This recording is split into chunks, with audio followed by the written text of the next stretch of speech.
Alrighty, good morning, good evening, and good afternoon. And welcome back everybody to Postgame Day 4 for Final Fantasy X. Last time we managed to complete a bunch of things.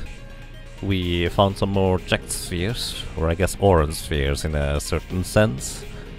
We did actually find some more interesting things along the way. Actually, I have to admit I don't exactly recall what else we did. But we also found out that the monster arena is, well, quite a number of monstrosities in there, where we'll need to start planning and figuring that stuff out. So I actually have begun trying to figure out what would I want to do for weapons as well as equipment pieces for characters. And weapons, like I kind of tried to categorize it into 4 different categories. Let's actually go over here. Alright. And the 4 different categories I have in mind for weapons and equipment is tank, physical attack, magic attack, and leveling up. I've kind of determined that tank for weapons might as well just be magic attack, so it's kind of can be consolidated. And leveling, I guess it's just triple overdrive, overdrive to AP, and triple AP. Probably? I don't really know. I assume that's kind of how a leveling weapon looks like. And beyond that, for tank armor, there's kind of like a number of things, and for the most part, I don't know how physical attack and magic attack armor will look like. It will probably have something along the lines of just auto haste and then some other stuff slapped onto it. Which also is kind of an interesting point, because I kind of tried to think what is the most common status effect, because trying to get ribbon on all kinds of armor in order to not get, well, defeated by random status effect is extremely expensive, with 99 dark matters per customization thing per armor. That doesn't seem terribly reasonable to try and get that within a short time frame. So, consequently, what I tried to figure out is what else could I do instead. And I've kind of come up with the most important status effects to resist are basically confusion, berserk, death, and petrification. Now the thing is, death proof is kind of tricky to get from what I can tell. Actually, I'm not entirely sure. Hang on. What is it? Let me double check this real quickly before I say that. I didn't actually manage to complete my list before I needed to start the stream. Far Plane Wind. Far Plane Wind we can get 60 for 555,550 monies. I guess they're actually reasonably easy to get. What isn't so easy to get, oddly enough, is the musk for the confuse proof equipment. Like, for some reason I had in mind that musk is pretty easy to get, but it turns out, at least with bribe, there's not really an easy way to get musk, is there? So if anybody does in fact know how to efficiently get musk, I would be curious about that. Alrighty, aside from that, I guess we're just gonna continue trying to capture things. Actually, no, I'm going to make confuse proof, or try to make confuse proof on berserk proof armor before I try to capture things. So yeah, where do I get musk from? Does anybody have a good idea what the best source is? And another Tristan, thank you. Thank you so much for 3 years of support already. Welcome back, and I'm glad you enjoy your stay. And yes, the end game for this is quite fascinating to me. I don't plan on doing everything still, but hey, we might be able to do still a bunch. Steal from Ahriman on Mount Gagazet, or anywhere else they spawn. Ahriman, you say? Okay. Musk is easy on the Omega ruins by stealing from eyeballs. Boors and Evil As give Musk as bribes. Right, the bribes, the thing is, they give only like 3 or 4 per bribe, which is why I feel like this is kind of going to be inefficient to try and do. That's kind of my main concern. But yeah, thank you for the heads up. So, what I'm gonna do is I want to have at least 2 people with equipment that is confuse proof and berserk proof. So for berserk proof I need high pella potions, which I think are decently easy to get. Let me actually just see. Does anybody already have like a piece of equipment set up for that?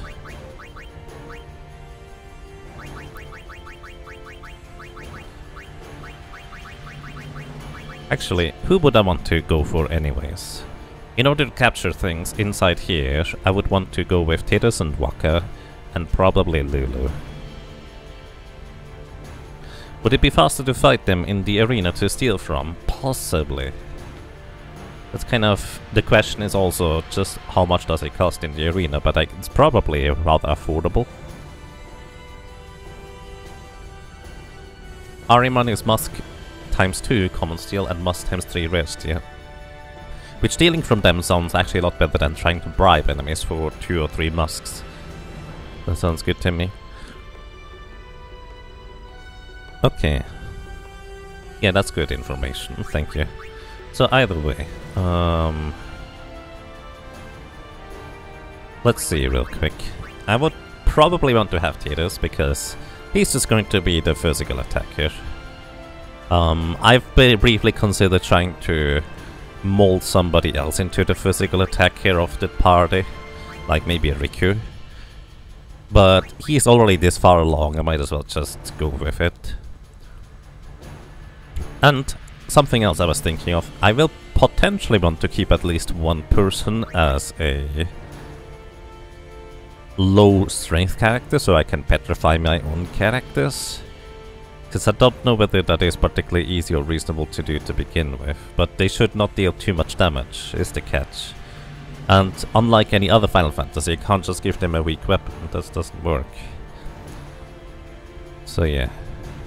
I'll need to figure that out. I don't even know whether that's a viable strategy, since status effects don't carry over between combat. Alrighty. So yeah, we need confusion ward equipment, so to speak. Can actually... so death proof is... well, I guess it's easy to get, but kind of costly. It basically costs us like 555,000 per death proof, but at least it would be easy to get. This one is a stone ward, which would be kind of nice. But everybody here, I think, needs confusion ward. It feels like. So the question is, if I go confuse proof equipment, would I want to put it onto something proper, like confuse proof plus auto haste and stuff like that? And I think the answer is probably yes. So Tidus almost certainly is going to get auto haste at some point.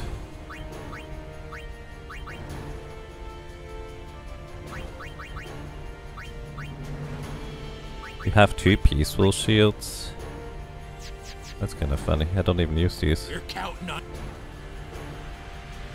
So, the way I'm gonna handle this is, first of all, let's go to the Thunder Plains. Here we go. Every status effect can be cured by the respective cure action. Remedy, I think, cures everything except Curse, and Curse needs holy water. Yes, that is indeed accurate. So the catch about Confusion and Berserk is Automet does not work, because they're not going to use an item on themselves when they are berserked or confused to begin with. Everything else, Automet actually will work in order to remove, let's say, poison or probably blindness. I don't actually know whether it works to remove both of them at the same time. Feel free to let me know about that. But yeah, that's kind of my current line of thinking. Well, it's easy to cure the Confusion and Berserk if I don't have any control over any of the characters, especially if they're confused. They might just kind of kill my entire party, and then that's good game right there.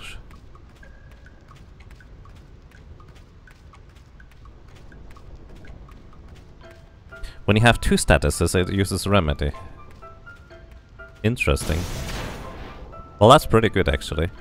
So, question. I assume it does not use Remedy if I'm still confused or Berserk, right? That is still true, even with Automed. Either way, Automed I probably want to have on these armor pieces as well. Yeah, you don't do. Okay, thank you for the confirmation. So, if I have Automed, I don't need to worry about most other status effects, but Confusion and Berserk I have to get immunity. Technically, I could get Stoneproof and Deathproof on that armor as well, but I only have 4 slots maximum. So, that would be a bit of an issue. So I'm here because this guy sells me armor with 4 slots. Walkers. Why do you want to it instead of ribbon? How do you get ribbons efficiently?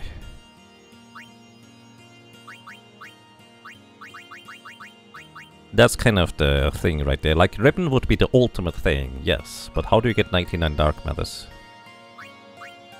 I don't even know how to get Dark Matters to begin with. And by the way... Well, I guess actually... If you tell me there's an easy way to farm on certain bosses later that I will be able to eventually defeat, I guess that's fine, just don't necessarily tell me what boss yet. Okay, we don't need the peaceful shields.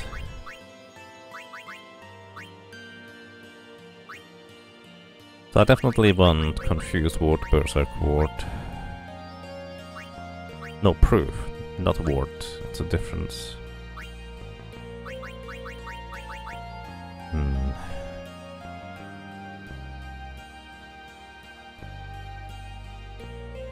Farm ribbon armors. Wait, that's an option? That is actually a fair thing to mention. That actually, that's something I haven't even considered, to be completely frank. I didn't even think about, but that's true, isn't it? I don't have to ever farm Purifying Salt because I can just farm equipment pieces that have no encounters on them. So why wouldn't that exist for other stuff too, huh? That is a reasonably fair suggestion, actually. There will be bosses that can drop ribbon gear.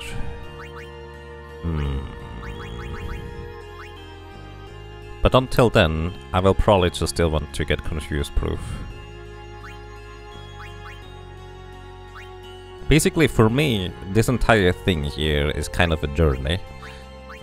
So do I ever use Booster Cactuar over Onion Knight? I don't think I do. Actually, that's not true. The initiative is still useful. Wait, no. Not initiative, I want First Strike. Never mind, so this one we don't use. We have a Morphing Rock. Actually, that's right, we actually did find the Morphing Rock. I didn't buy that one. Same with the Flexible Arm, I think. There's rarely ever a reason to not use super weapons. Right, I assume the main reason is if the purpose is not to specifically like deal damage, I suppose. That's a lot of defense there. But it's on Lulu. Well, I'm actually kinda mildly curious whether that might be useful. I'm gonna keep that. Maybe I remember. And Soldier's Bracer. This is not terribly useful without having like HP break. Let's see.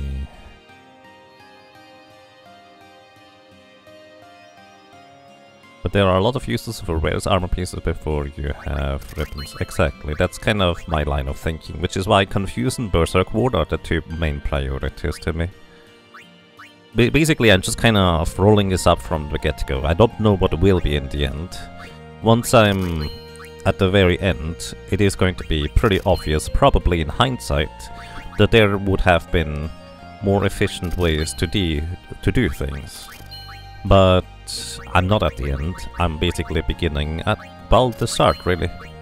So this is kind of my path to figure out the end game, if you will. And I think that's quite fine that way.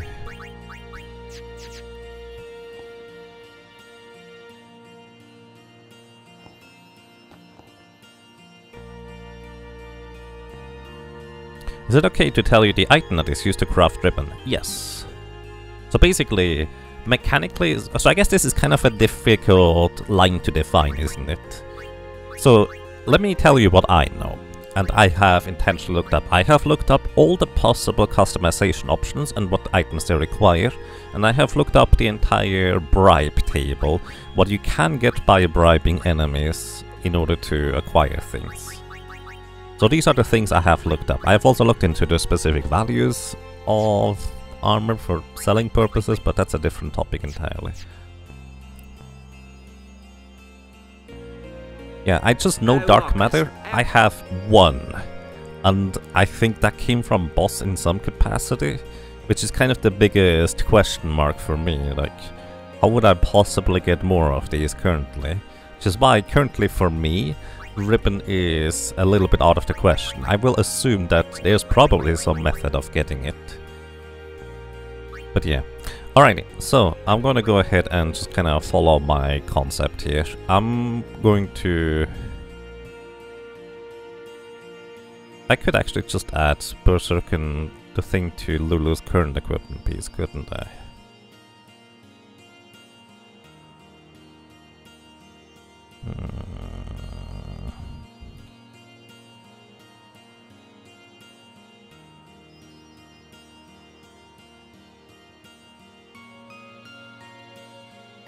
Running around and re-equipping first strike can be a bit of a pain though. It is. But basically, so let me try to explain my thought process real quick. My thought process is the ultimate pieces of equipment I care about in the end is going to be defeating the arena bosses. And for that, if I just have to, for every attempt, equip a first strike weapon to begin with again, I think that's fine, at least in my mind. Alright, we have a Tetra arm. We want a Tetra arm guard for Waka. I want Confuse and Berserk proof for him. And I want a Tetra shield for Tatus. Same deal. Confuse and Berserk proof I'm gonna put onto these two for now. And then for Lulu, I'm not sure. Silence proof is not that useful if I were to have Automate.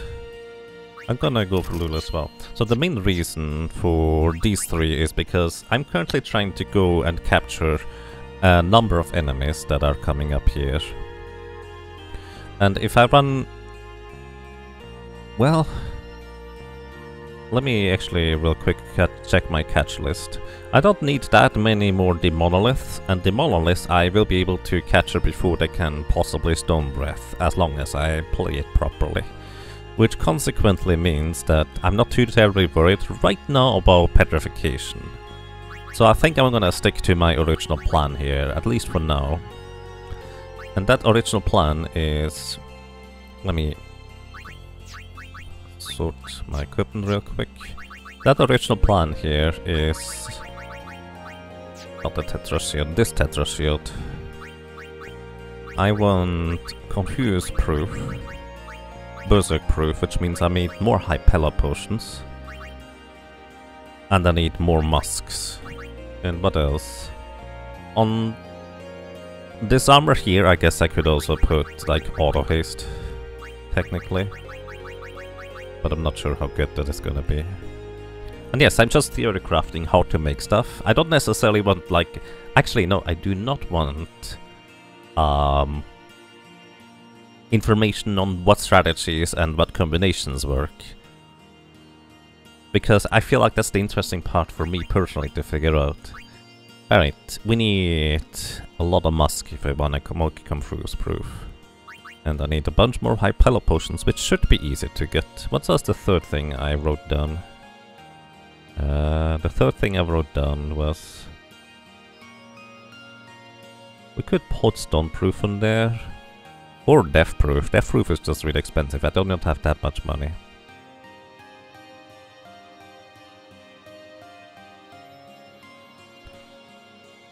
And no, Royal Blue, we haven't played any Blitzball yet.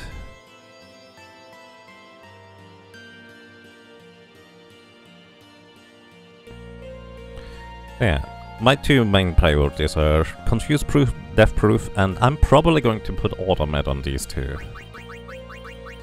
So these are the three things that I will put on here. What does automat cost? I think automat is just 20 remedies. Yes. Yeah, it's just 20 remedies. So I will need remedies, I need Hypella potions, and I need the other things. Musks. Alright, thank you, sir. Okay, now, Hypella potions. I will actually already look this one up at some point. Hypella potions. I actually made an entire... So, by the way, did you know there's not really a usable, like, spreadsheet list on the internet available for this? That I could find anyways. There might be somewhere. But basically, I kind of calculated the individual, well, cost of each of the enemies. And for Hypella potions...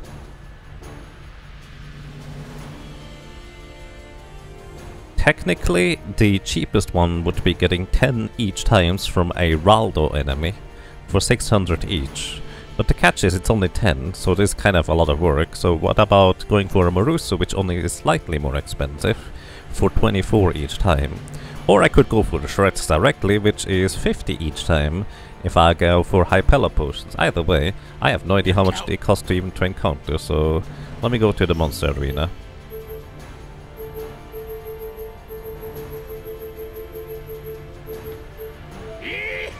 Here we go!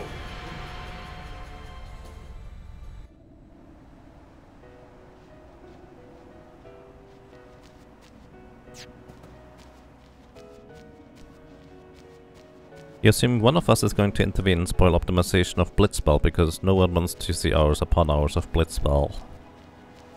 Maybe.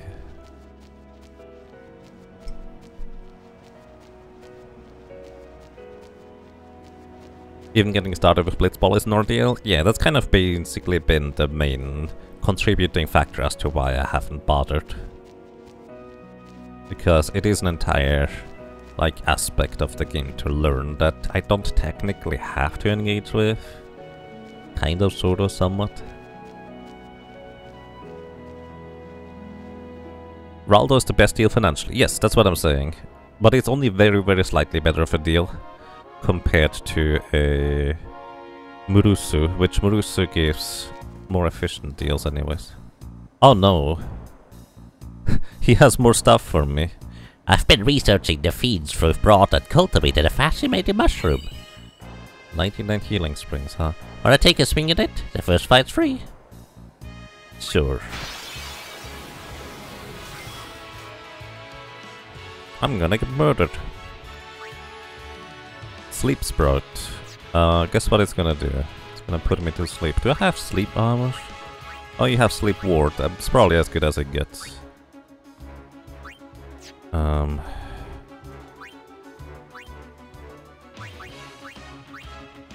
Just taste everybody. Okay, what armor do you have? Do you have sleep proof? Nope, no sleep proof for you. Too bad. Oh, you have Sentinel now. I forgot about this part. Here, you just use Sentinel. This thing heals a lot. Probably weak to fire, like most of the mushrooms, though.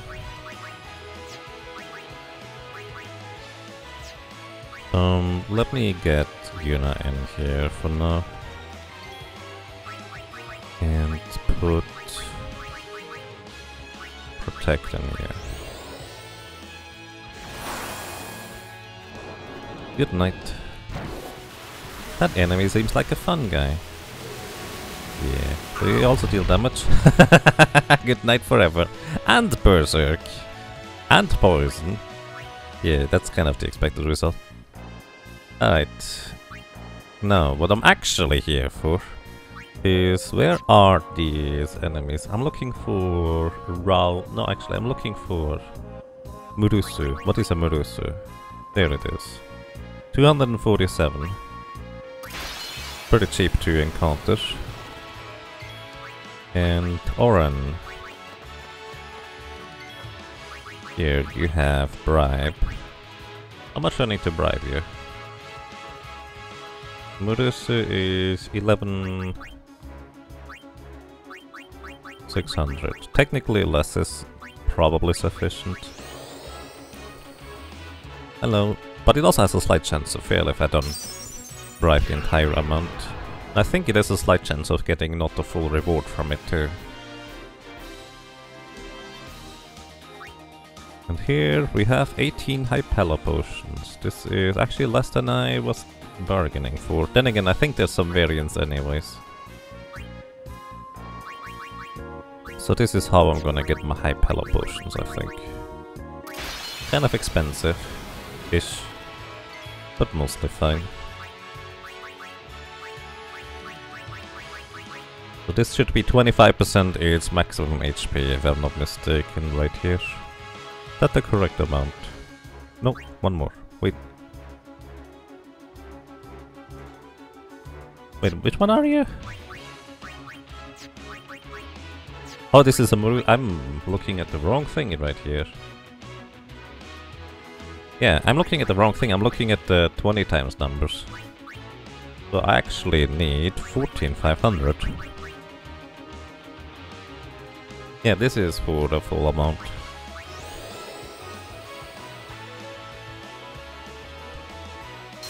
So this is 25% its maximum HP right here. I just paid money and it gives me Hypella potions in return. 21. Yeah, that's more of within the range of variance that I was expecting.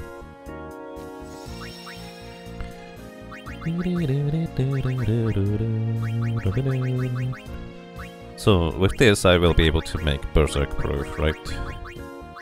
Yeah, I need 42? 32. Wait, is that right? It is 32 according to Malik, alright. Alright, Berserk proof. Yes, let's do it. Berserk proof, and I'm also going to go add Autumn Med here. I'm just gonna go one by one, which means I also want to get remedies.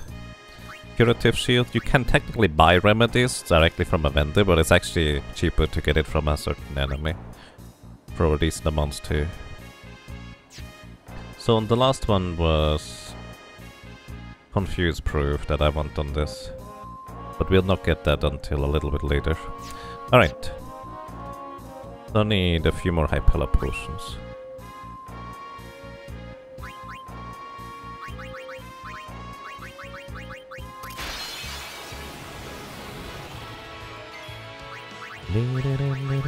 So what was it? I already lost the number again.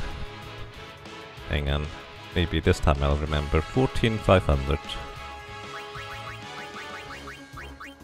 Here we go. Thank you, Ilus.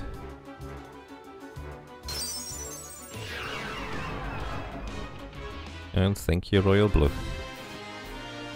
Hello, welcome to you, Marthas. I hope you have a nice day. 22 Hypella potions. Which, I think one more of a 22 should be enough to get all the Berserk proof that I'm looking for now.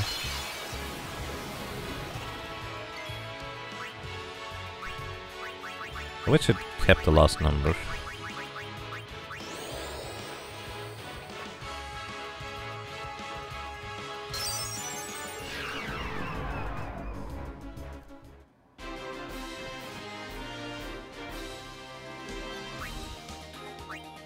Alright, this might be enough Hypella potions. I need 64 Hypella potions at this point. So one is for Lulu and one is for Waka. Waka. Berserk proof. Yep, I do have enough. And next is for Lulu.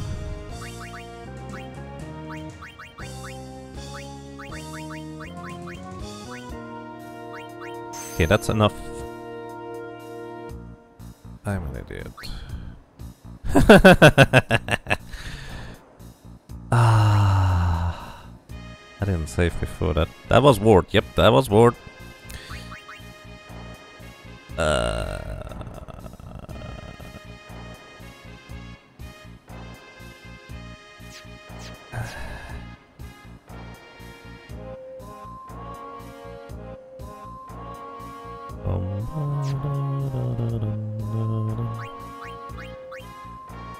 Oh boy.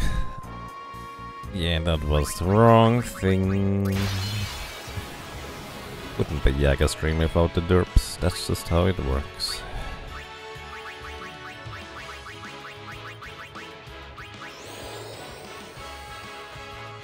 Now we scrap the armor and spend more money on the replacement. Yep. That's how it's gonna go. 99 item limit is rude. Yeah, honestly, it's kind of irritating to have an item limit this low. Alright. Now, just to make sure I have enough for proof. Okay, I do. I'm not gonna finish Lulu's item for now. Okay, now I want to get... Now I want to get Automat. How many more Automat things I need? Where's your Serene Arm Guard? There it is. I need 2 more Automats. Which I need 20 remedies if I'm not mistaken. And remedy we can get by bribing Lord Ochu.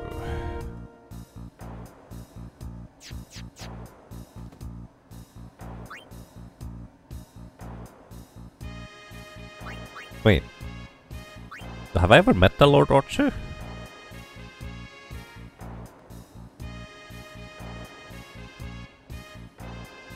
I've never met the Lord Ochu, have I? That's probably if I capture one of each Ochu. Wait, no. Might be an Omega dungeon? What the heck is a Lord Ochu?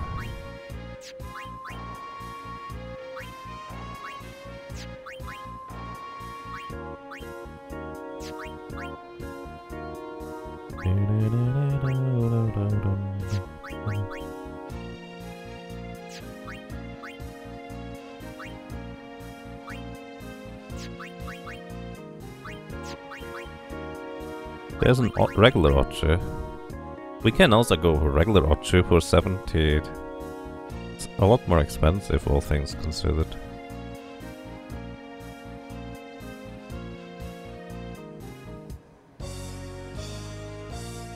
Wait, is that right? Hang on.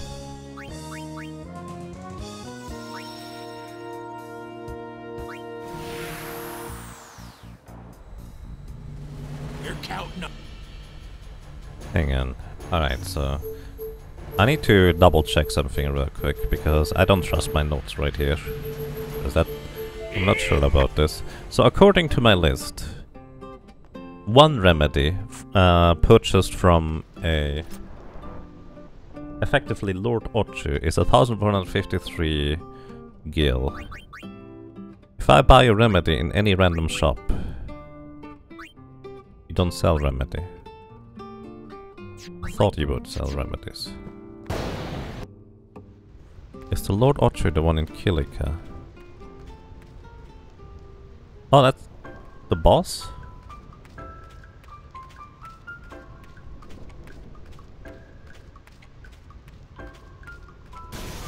By the way, what's the quickest path to get to this vendor here? Because I'll have to come here again.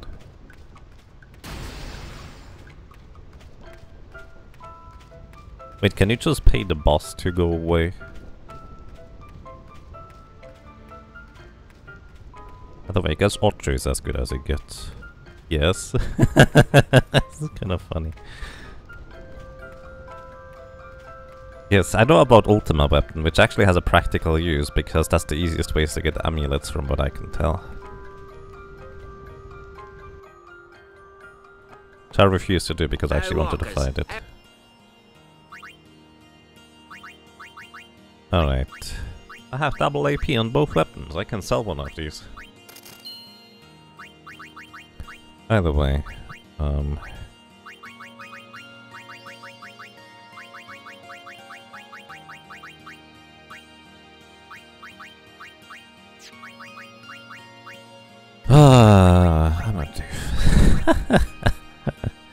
not Don't need Berserker and Confuse Ward anymore after we're done here. I don't need... Oh my goodness. That's a lot of money spent here. Jeez. Alright. Hey, do you sell... Remedy?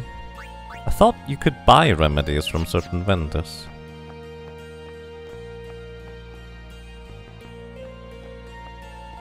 Bribing bosses is so silly. Xtef, I'll give you 250,000 gil if you go away and give me your hat.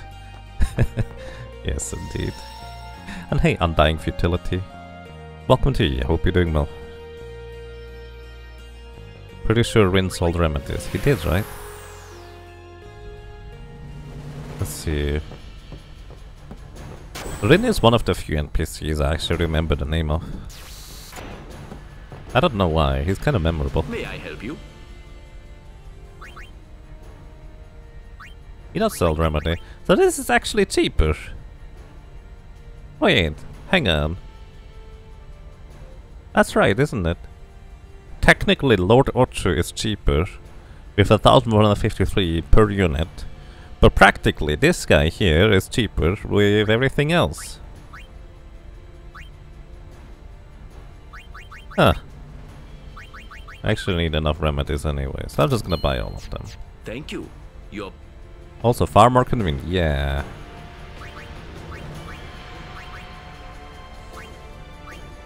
Alright. Capitalism Simulator? Not really. Alright, this time I'm gonna be not an idiot, I'm gonna also prove your equipment, Lulu. We're gonna automate on your equipment, Lulu. And we're gonna do the same thing for Waka's arm guard.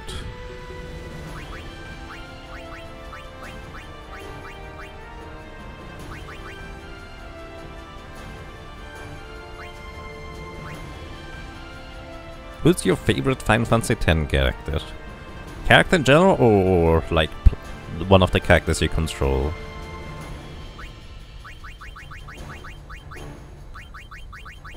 Let's see, where was I?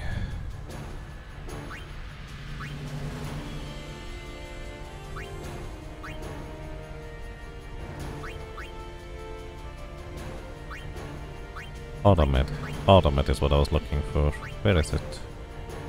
There it is. Top shape. Alright. So now we need to go and get Musk. Playable Kimari. Without a question, without a doubt. Kimari is the favorite.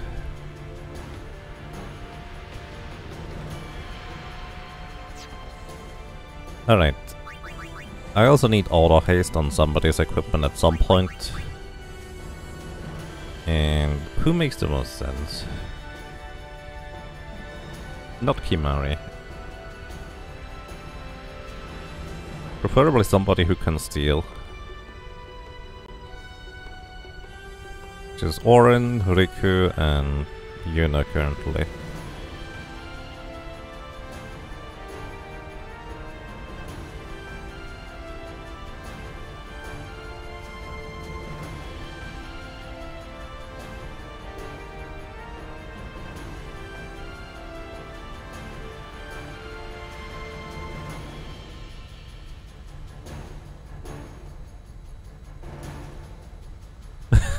Kimari has the least dialogue.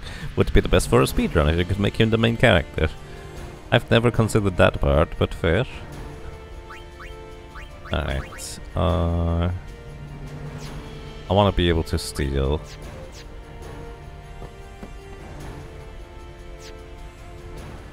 Okay, this could be interesting. Alright, I have a plan.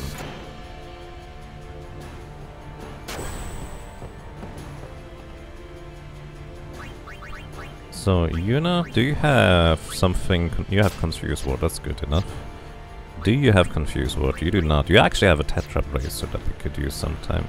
You have Confuse Ward, so that's nice. More importantly for you, you don't have Confuse Ward. Alright. You're counting up. So we're actually going to sin again, I think.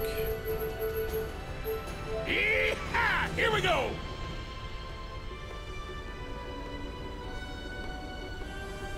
Oh, you can skip that cutscene, curiously enough.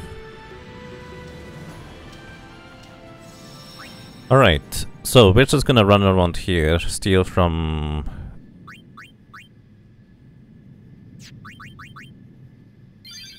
the Ahriman enemy.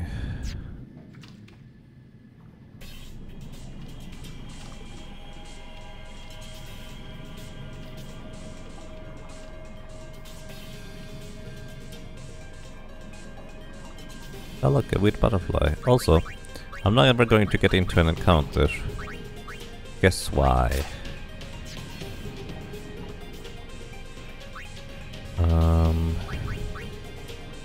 First strike, catcher, beastmaster, taming spear. I probably want to have Titas in my team. And I'm only going to bring Oren and Yuna in. Yeah, we're just gonna have to stand the team here. We're only going to bring the others in when we wanna steal from these guys. That's precisely what I'm looking for, actually. So let's bring in Oren. Steal. 2 musks is the common steal. The problem is if they confuse me right now... You have confuse proof? You do have confuse wards. I'm gonna keep Kimari in here. It's not proof, which is literally what we're looking for to get here. And you do not have any of these, do you? I never actually equipped that on you. Huh. Suppose that's fair for now.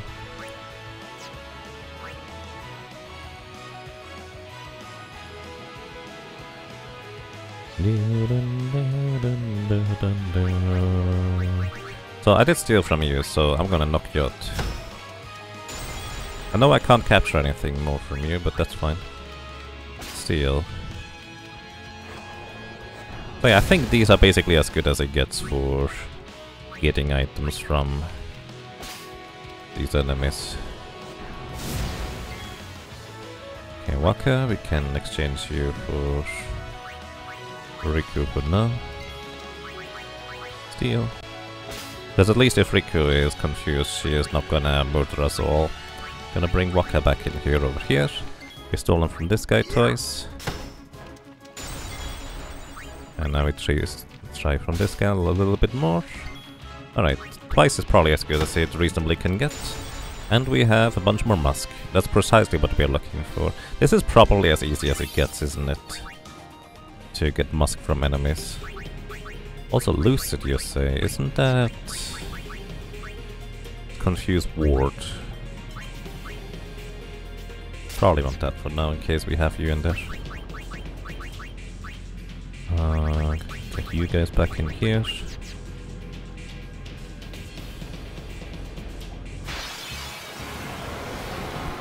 Turtle!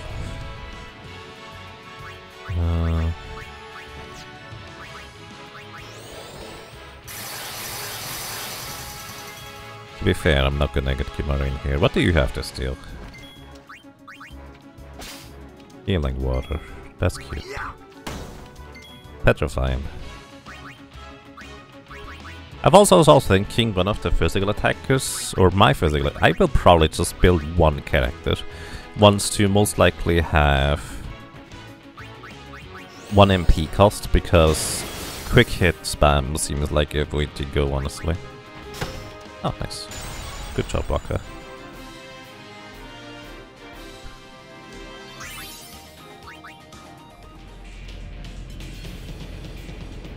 I'm gonna just mostly stay around here.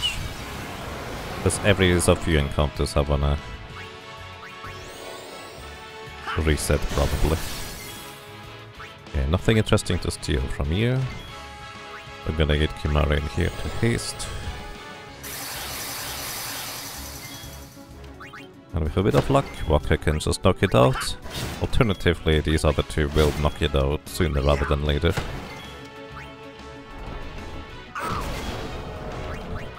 What a fake out.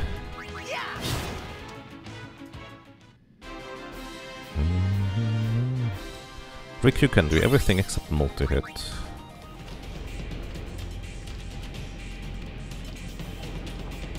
No, Riku can multi-hit. Okay, no preemptive strike, that's good. Let's get Yuna in here. No, why Yuna? Hang on. Do you have...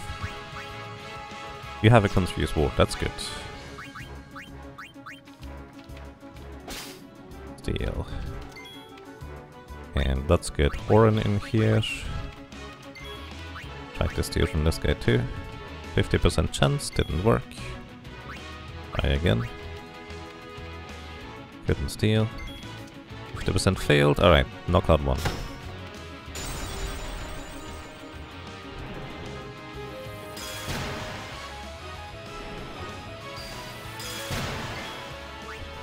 Steal from this. Steal from this again. Alright, more musk. Knock it out so it's not as dangerous.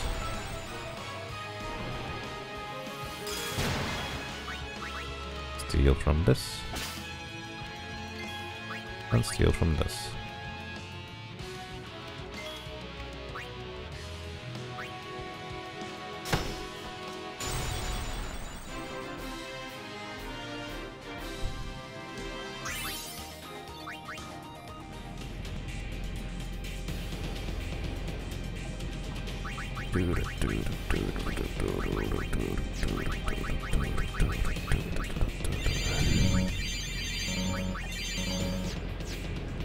Alright, get Tidus back in here.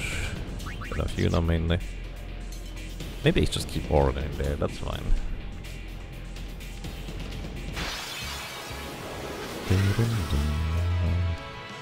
So I think I have all the mushrooms.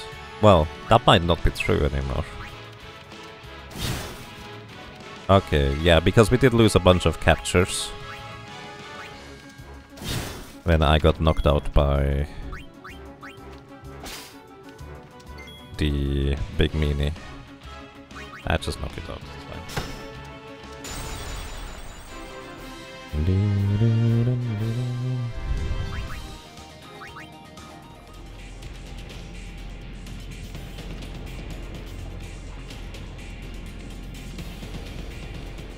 One more encounter, then we go back. Hello. Nope.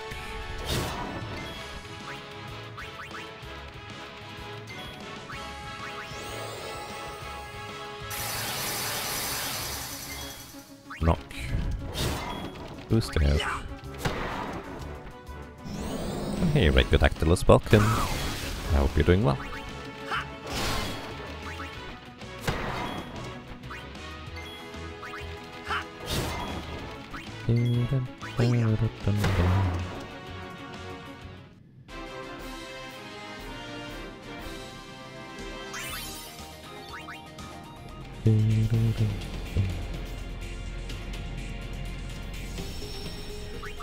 You get autosave as soon as I go through a screen transition, but I can mostly rely on that.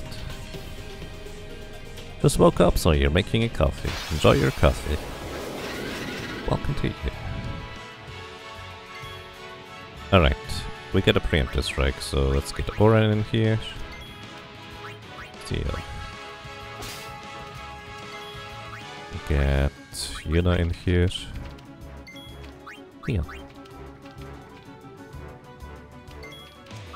And then we get Kimari in here to haste all of them.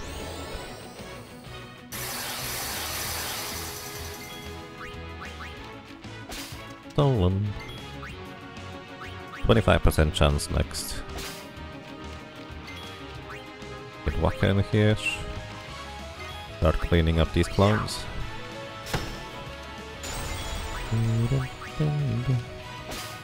Okay, you stole twice from this one.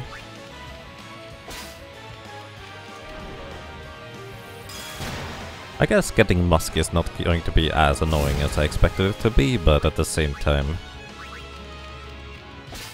still quite a bit of work. Alright, next set of steals are 25%. We actually just get a 25% there. And here too. Wow. Next is 1 in 8 chance. It's going to wait for Waka to knock this thing out. Don't expect to succeed on a 1 in 8. But Waka is kind of a bit slower than the other two hasted. Wow. Okay, that was a 1 in 8. Nice. Alrighty, let's see whether we can get a confuse-proof equipment piece. Which reminds me.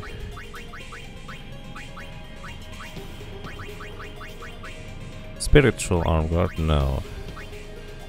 Top shape. Berserk proof automat. Let's see whether we can adapt this. So I want confuse proof. There we go. We have one wow, that's actually... That is a lot faster to get these masks than I expected this to be, honestly. Okay, it's not as bad. Okay. Waka is now confuse proof. Now we just need to repeat this for the others. Very nice. And the nice thing is we actually simultaneously are catching enemies for the monster reward. Mask for Confucius to me means logic is ensure you don't lose your sense by covering yourself in monster stink. Yeah, that sounds about right. Knock knock. Keep. Okay, somebody... Waka is not gonna survive this, I didn't heal you. I'm sorry, Waka. My bad.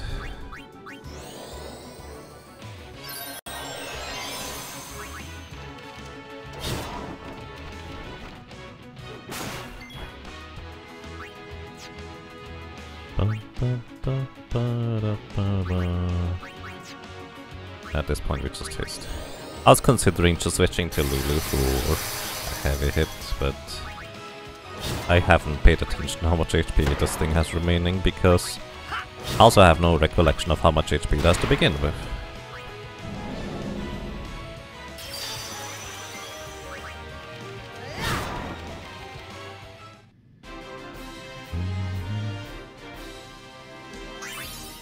You've been enjoying the YouTube uploads? Oh, I'm glad to hear that, thank you. It's kind of ensuring that, well, it is hours spent are not wasted. Because as simple as it feels like, every time I'm starting highlighting, a few hours are gone afterwards. Okay, we have X-rays captured and it's reached. So, Yuna, get in here. Heal. Let's just knock this thing out.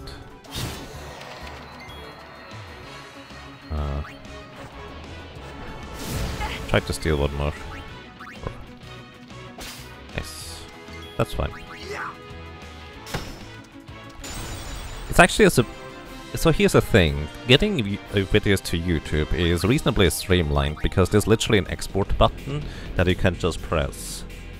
But it's all the little things that just take so long to get everything right, so to speak, in order to have stuff on YouTube that actually makes sense. Like literally, I can just highlight the entire VOD, then export to YouTube and immediately publish, and that would be like, what, 5 minutes of doing stuff. Eventually it will be over on YouTube. So you can make it really simple, all things considered. Nothing inherently wrong with that either.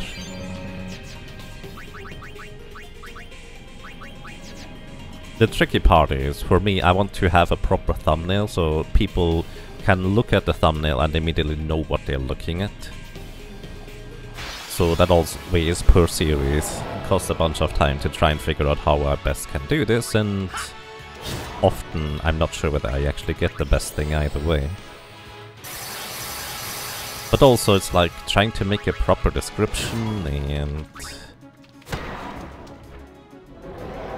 trying to get the correct ending and beginnings, making sure that I have the stream markers for everything.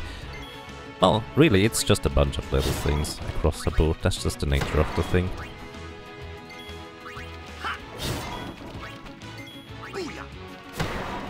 Yes. Alright, hey Eric, welcome. Happy holidays. Merry Christmas to you as well.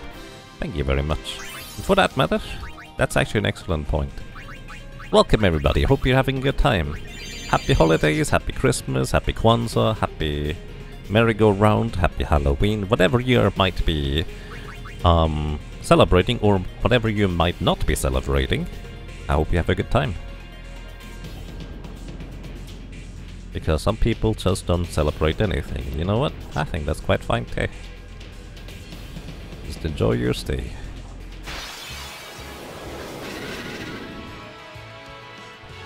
Say your prayers.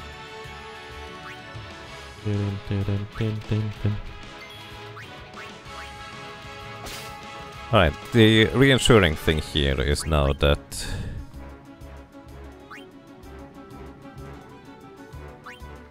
Waka cannot be confused.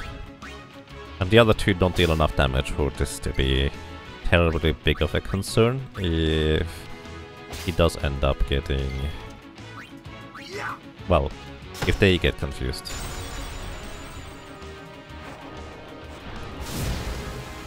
Happy Friday. Oh yeah, it's Friday. Indeed. 50%? Nice. Okay, we got the 50% out of that guy. Now we go for that 100%.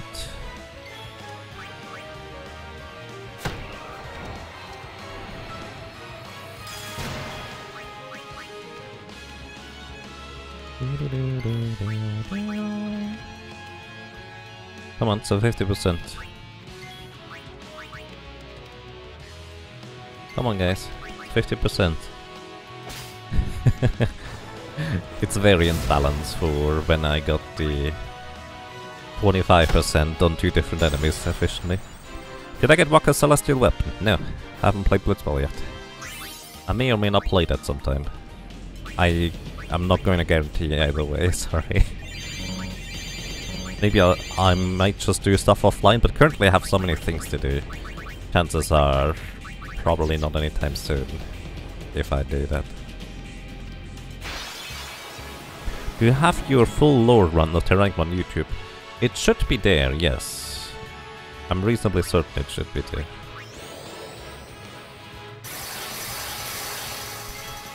Terranigma lore percent should be on YouTube, at least one of them. I'm not sure all of them are there.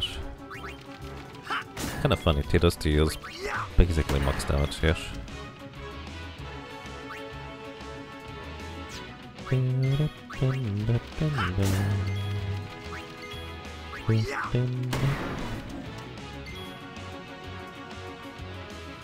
I just had an interesting thought here. Is there any reason why I'm not just giving Waka Mug to attack with, or Tidus for that matter? It's one more additional menu sub-selection, but I think that would be quite fine overall.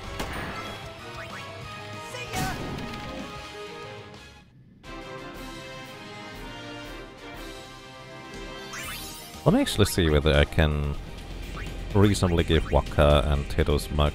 Waka is pretty far away. It would be an ability sphere, wouldn't it? Where is Mug? There's Mug, yeah. How do I get ability spheres?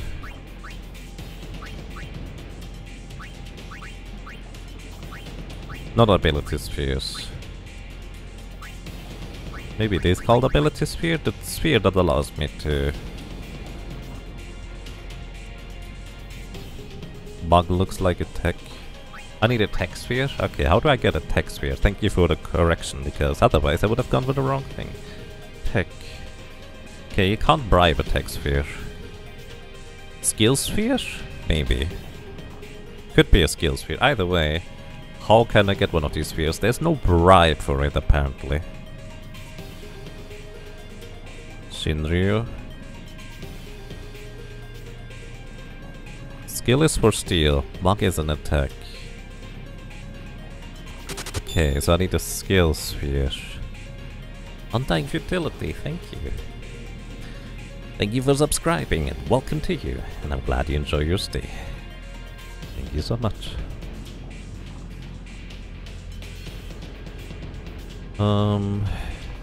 Maybe teleport sphere would be easier to get.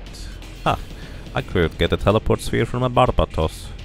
Only 118,750 gil per sphere. So I need 1.9 million. Hello. Happy holidays to you as well, and thank you.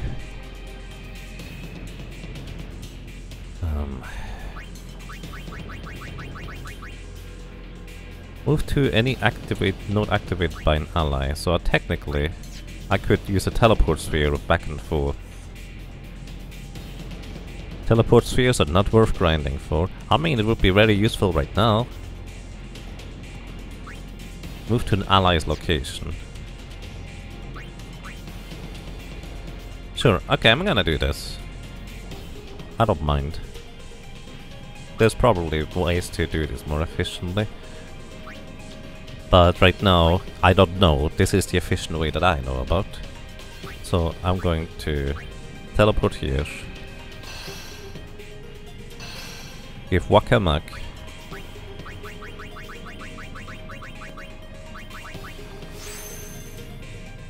Actually, question. Is there any sphere I can put here?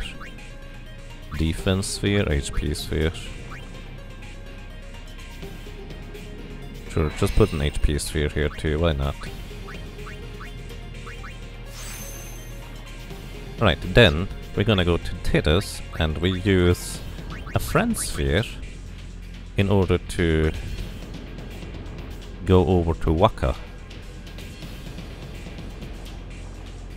Oh my goodness, the board is so slow.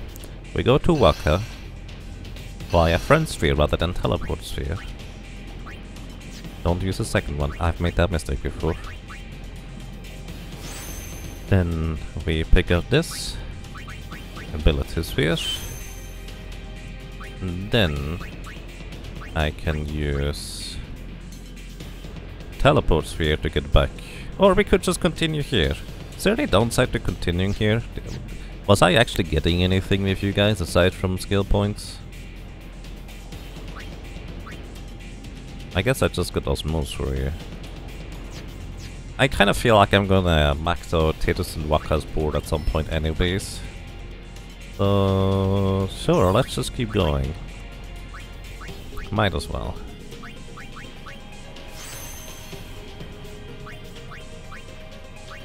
So I'm gonna just use another HP sphere here and a defense sphere here. Accuracy sphere? I doubt I will ever really use these. So let's just use it.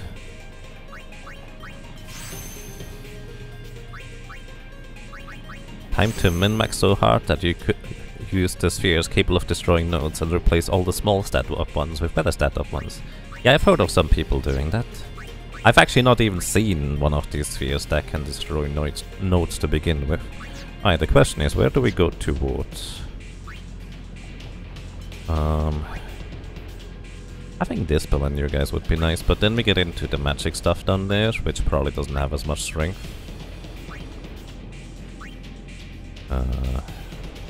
I think I just want to move towards more strength with you. Briefly go over here, pick up these ones. Pilfer Gil is a missed opportunity for a skill called Gilfer. While I agree with you, if you were to read the skill named Gilfer, would you know what it is about immediately?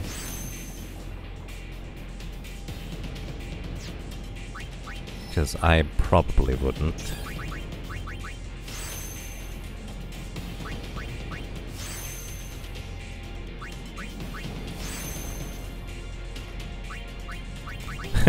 Of course not, Gilfer sounds like a weird character name.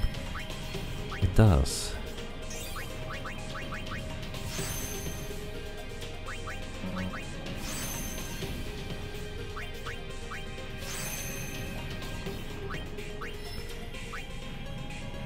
But yeah, I think I have arrived at the point where I mainly care about just picking up all the efficient stat ups and just go hunt down the next strength spheroid with these characters. Kimari! Wait, where was I going with you, buddy?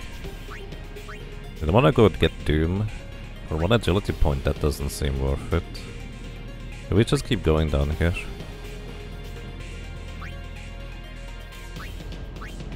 Eh, sure. Why not? Just keep going down here.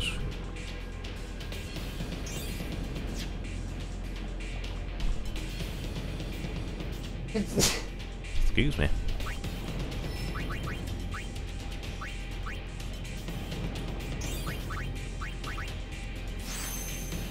Yeah.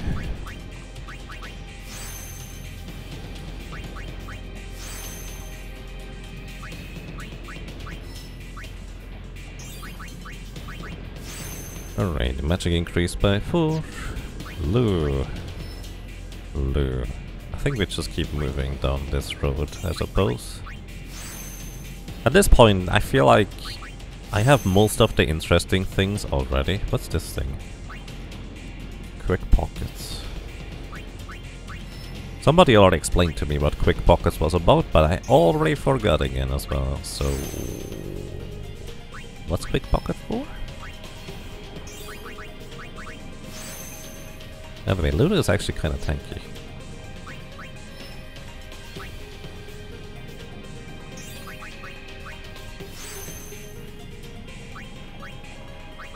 Actually don't want to pick up any strength spheres with Riku.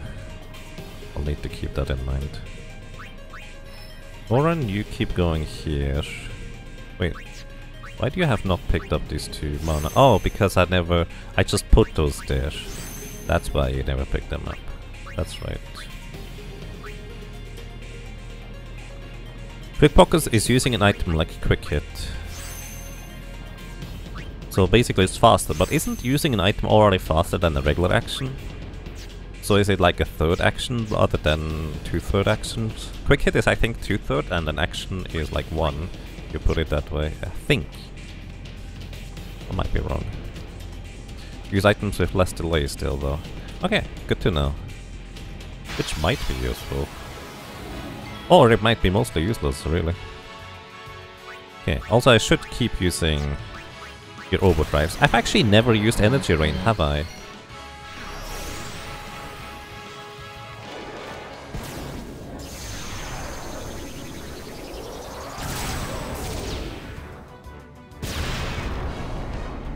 Oh. That's kind of cute.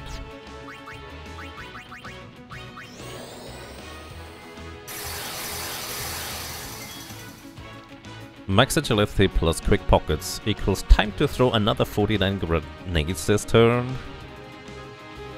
Oh. Sounds interesting. Right, maybe it is more well, can you use grenades via quick pockets? I figured he wouldn't be able to.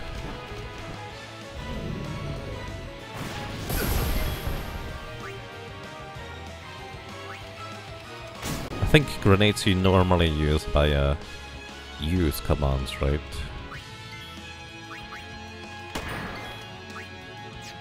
Alright, Kimari, I don't know what you wanna do. Just hit him. Poor Kimari doesn't deal any damage. Because I never gave him any strength. I basically just made Kimari into a spellcaster. Well, that's much less silly. Maybe less silly. Kimari muscles just for show. Kimari muscles are for carrying Yuna luggage. I think that's how that works.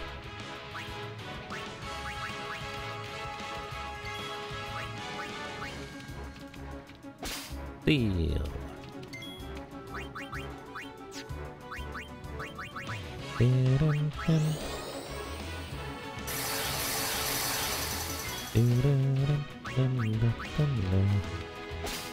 Nice. Even the rare steal.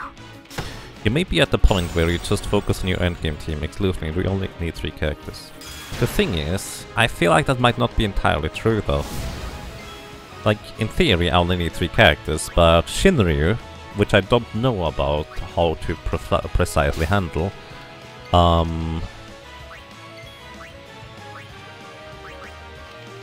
is underwater, so I will kind of sort of need to So basically, one of the biggest reasons why I'm using both Waka and Tidus as my physical attackers is because Shinryu is underwater, and Riku is the only other character that is qualified to fight Shinryu.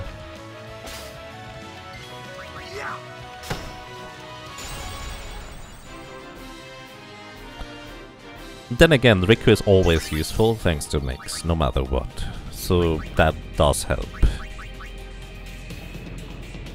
So basically, I have the weird kind of concept of maybe I'm going to make a Riku my tank character. Like with basically farming as many HP notes and all these kind of good things, break HP limit. I don't know whether that's gonna work out well, but that's kind of part of my exploration process.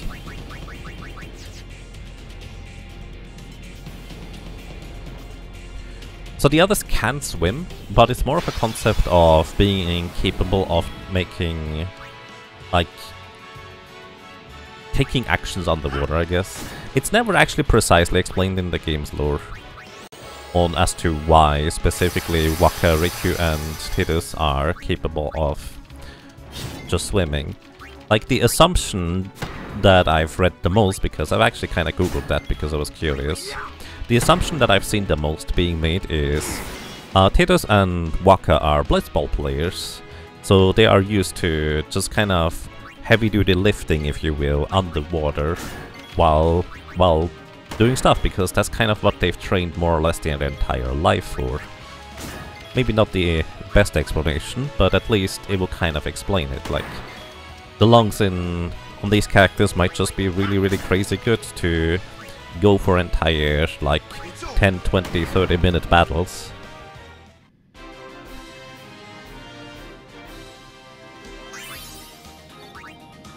And Riku has like a little device for being able to... Wait, Lulu, you have... Okay, that doesn't count out of combat, I suppose. Riku has a little device that allows her to breathe underwater, at least more efficiently, I think what it was.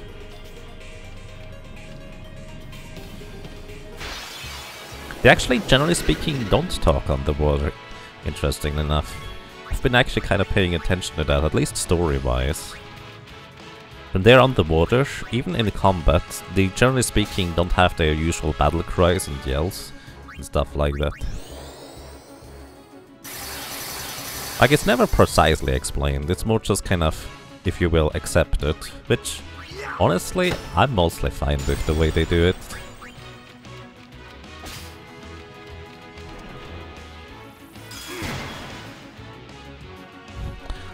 You have to play again and put Thundaga on Riku to use underwater, mostly for the irony. That seems mean.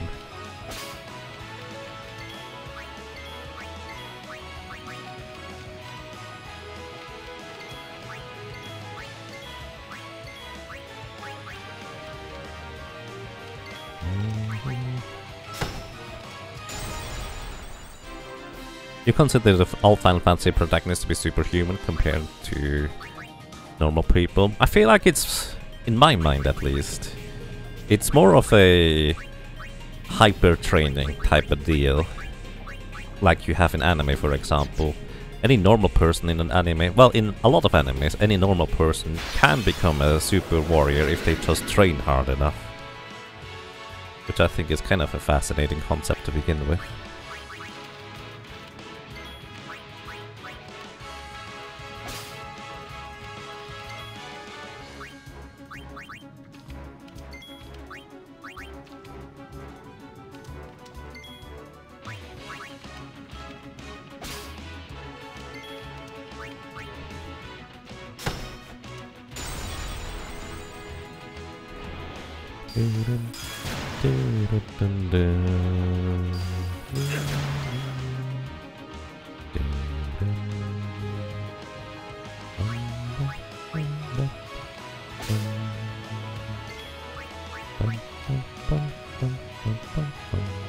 Actually, let me catch up on chat real quick.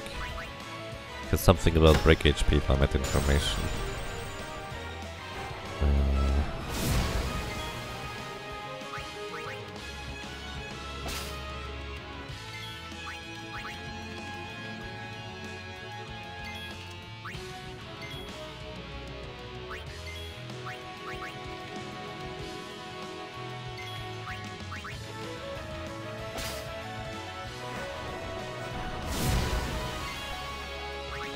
Let's see. Break HP limit is detrimental because the amount you heal is 9,999 max, and only full elixir heal to max HP. The reason break HP limit is less utility is that the amount of damage the endgame mobs put out makes the difference between 20,000 HP and 9,000 irrelevant. Yeah, that's kind of one of the things where I'm not entirely sure how I would build a tank. I do want to kind of create a character who is super sturdy in some capacity. But it might just be more efficient to have like... what was it? 20 or 30%? Here, to have like 20% magic defense plus... Wait, there's no 10% magic defense? Whoa, really? Wait, Lulu, question. Didn't you have a thing with 20%? There is 10% defense. What is the item for 10% defense? So basically my idea was 20% defense. Let's say we're fighting an enemy with extremely high physical damage output. So 20% defense plus 10% defense plus 5% defense might be the way to go on a specific piece of armor in order to counteract that. But it kind of would require me to know the damage formulas to begin with in order to determine something like that. Speaking of which, does anybody have damage formulas for this game that I could use to calculate stuff in order to figure out how much defense I would need in order to break certain thresholds? The concept of tank doesn't really play out well here. So here's the thing, I want to try that out for myself. Please don't tell me what kind of strategy does or does not work, I would appreciate that. Because that's something that I tend to like to do, try to come up with my own strategies.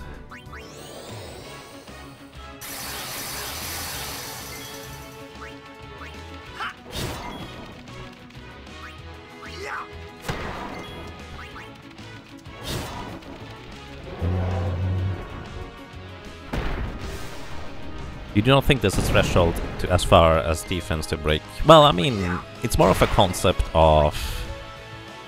it's not a threshold, in a sense, what I mean. My concept is more in the vein of I need to just kind of have high enough defense to be able to survive, right? And there's kind of like diminishing returns on how much... Well, actually there might not be diminishing returns on how much defense I want to go for. It's more of a concept of whether you can go for more defense or not to begin with, because you can only have so much plus percentage defense, since you can't just put 4 plus 20% defense on a piece of equipment. And that's kind of where I mean with the calculation I would like to know and learn about.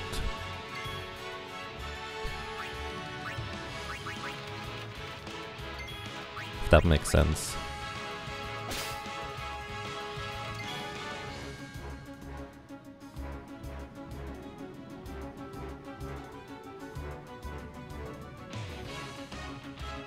There was an interesting story about heroes after finishing their quest to save the world. They were able to get strong because they were chosen one / divine power and stuff. Afterwards they decreased to strong human level because the gods did not lend them their power anymore. That was a nice concept. Yeah, I think that is probably what may happen in at least a bunch of like lore related things. Personally, I have to admit I'm not a fan of divine intervention in the sense that you're the chosen one. To me is not a particularly interesting... I don't like it. That's kind of the short version, I suppose. Not my cup of tea. But it can be a useful storytelling tool. Similarly to using the, let's say, quote-unquote overused trope of the main character having amnesia, so everybody else can just explain stuff to them. It is overused, but at the same time it's a very handy storytelling device, which consequently for that I don't necessarily mind.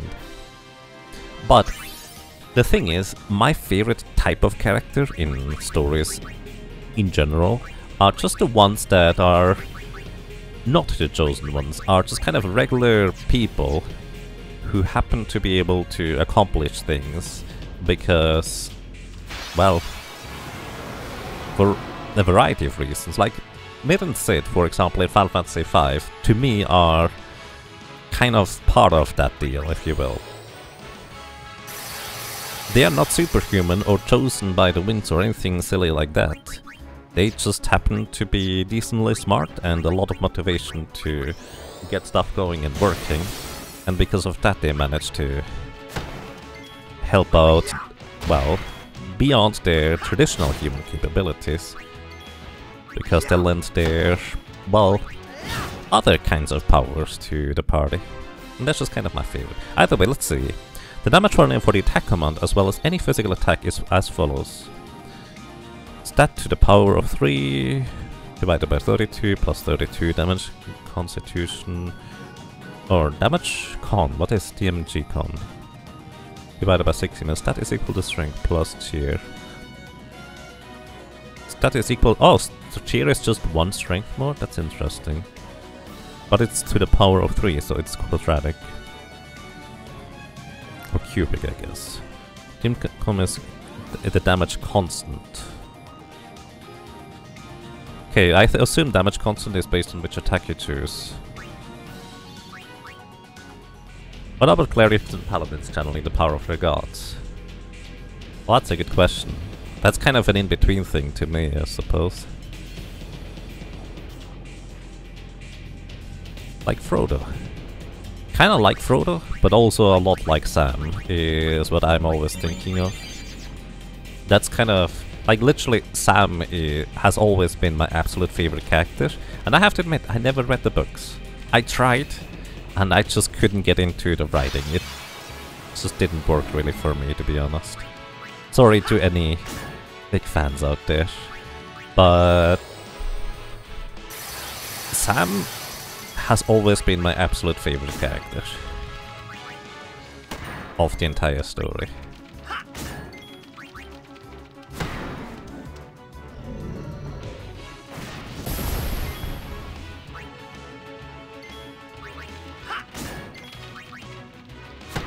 Basically, he's kind of the embodiment of the character that I personally really enjoy in stories, if you will.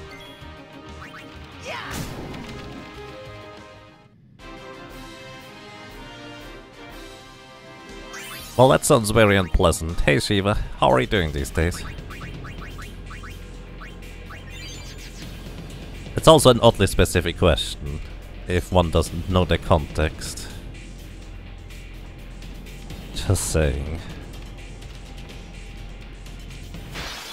Yeah. Well, yeah, I know. But I'm just kinda curious. That's the joke. Yeah, I know. I'm just curious. How are you doing? How's it going? Steel. Maybe I should just knock them out first. You know what? I'm not gonna fight these guys. I'm almost at the save point. Live and let live. And this is an ambush attack. Only Tidus will be able to go before them. I wanna save before I do this. Since I did get a lot of stuff along the way here. Lots of pain. Oof. Well, hopefully that goes away soon.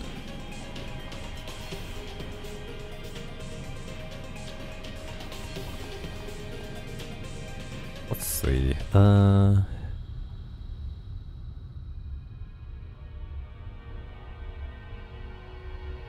Sam is even better in the book. Interesting. It's a long one. If the writing isn't enjoyable, it's not worth it. Right, that's kind of the thing. There's a specific style of writing that I tend to enjoy.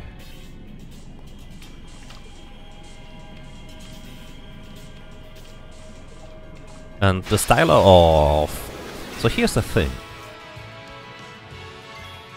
I mostly tend to read books in German, because there's a particular kind of, like, German style, if you will, that I tend to really like. And who was it? The first time I really recognized that I like particular styles of writing in books is when I read... What was the thing called? They made a movie out of it, the Da Vinci Code. I forget what the book is called though.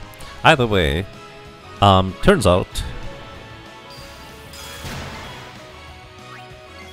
that is actually very peculiar on how I end up just kind of really liking that book in particular, just because of how it is written. Like, whoever translated that did an amazing job in my opinion, because it was just very pleasant to read and really fun. So that's kind of the main thing that I tend to think about.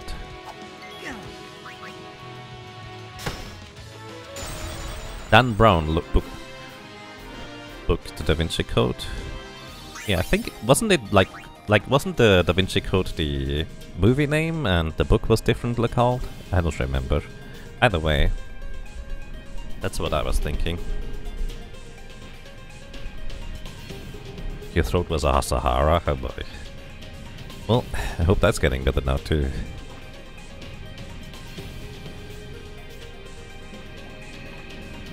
Okay. Good luck to you. And good recovery, Shiva.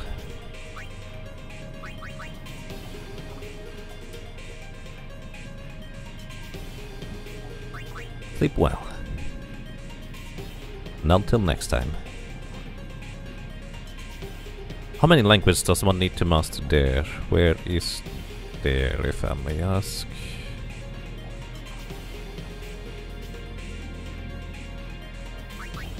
Sorry, I might be kind of missing the context here.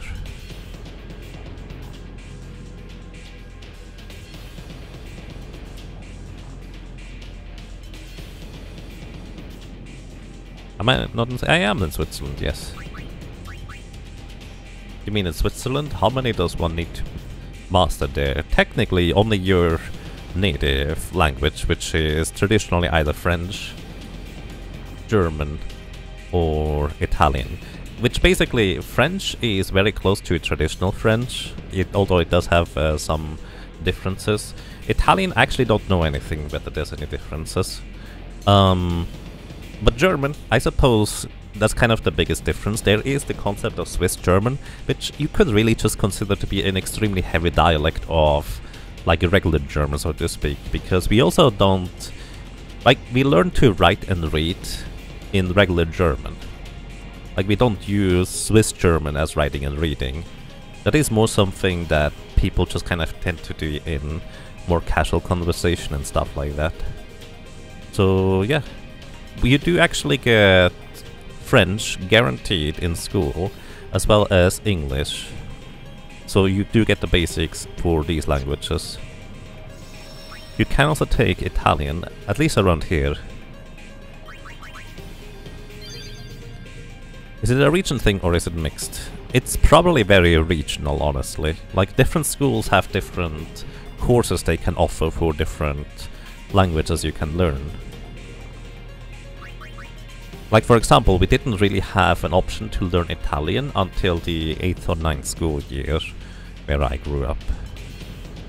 Even though that is one of the languages around, well, in Switzerland. One of the main languages. Okay, before I go anything else, let me go ahead and see real quick.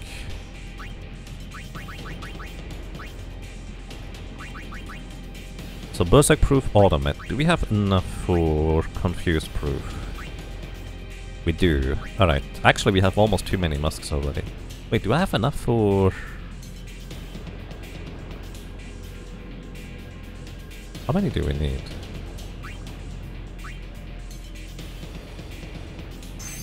Okay, we have Berserk Proof, Confuse Proof, and Automet on Titus now as well. Now I just need Lulu.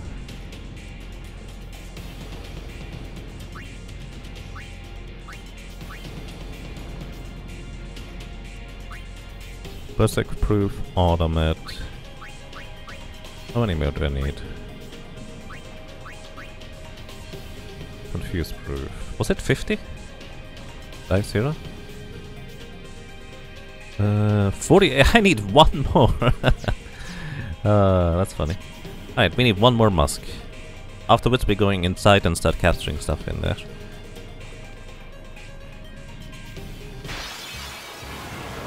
Ambushed? I don't like ambushes. Bye. Live and let live.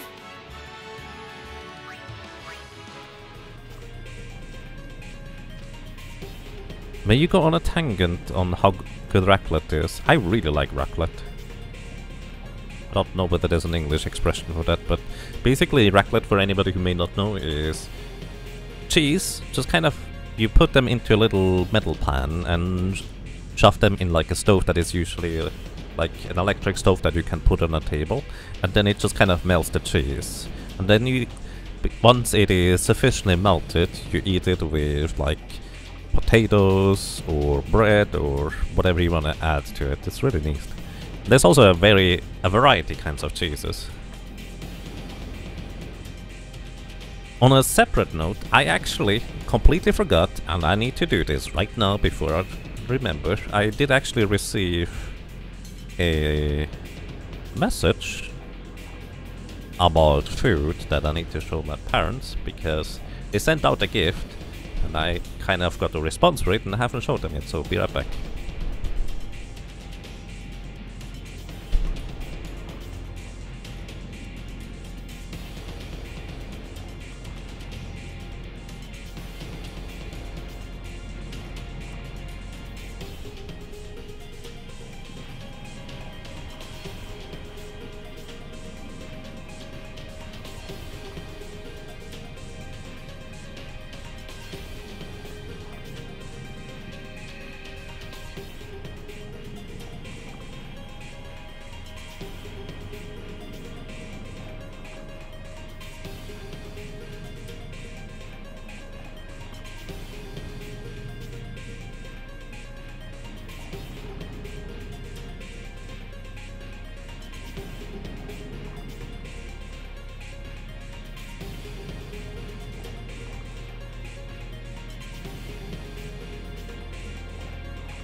I'm back.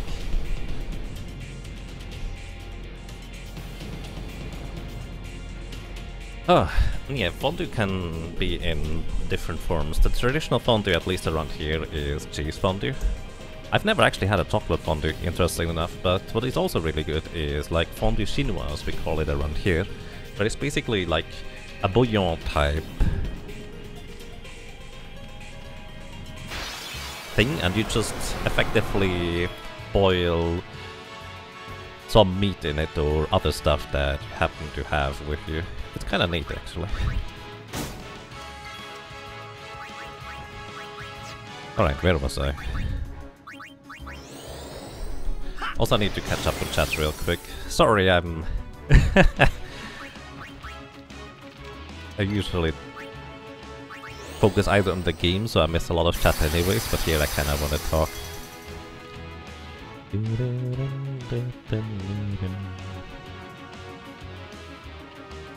Is raclette a little bit like pizza cheese?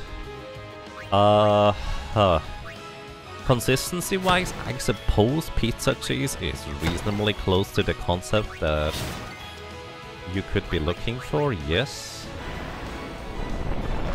Should survive that, right? Yeah, easily.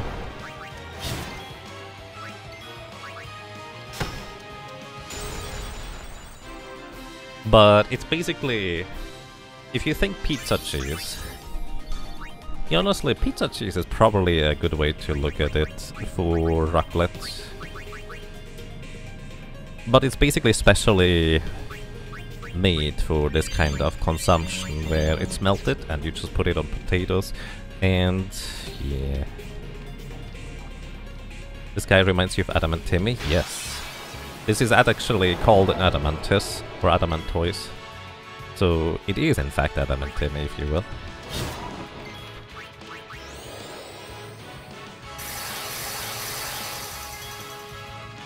Learning language things around food is interesting, like how au jus isn't a particular thing, it's just French for the juice, which means the delicious beefy au juice I like to dip sandwiches is just beef juice.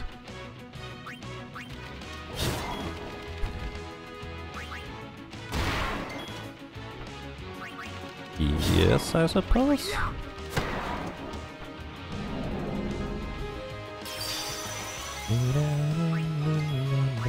I just realized instant death weapon on Kimari is mostly pointless around here, so I might as well use sensor on him so we see how much HP they have left.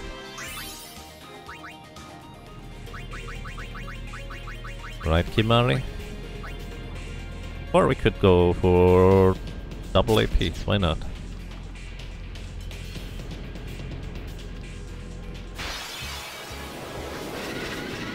Okay. We just need to steal one more mask for now, but I will probably want to have more in the future anyways.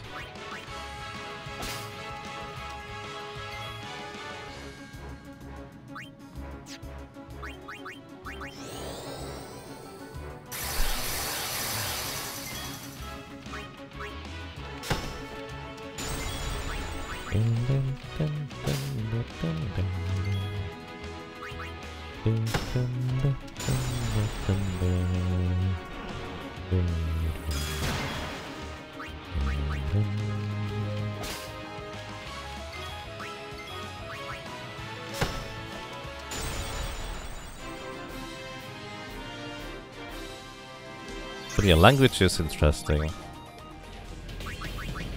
especially around food, because certain things just don't sound particularly good if you know what they exactly are, but they can still be really tasty. What are we farming? I just actually finished farming musk, specifically for making a equipment that is Berserk and Confuse proof, so I can neither be Berserk nor be confused at this point anymore. Which is very, very nice now. Because now I can go inside here and not have to worry about certain really mean enemies.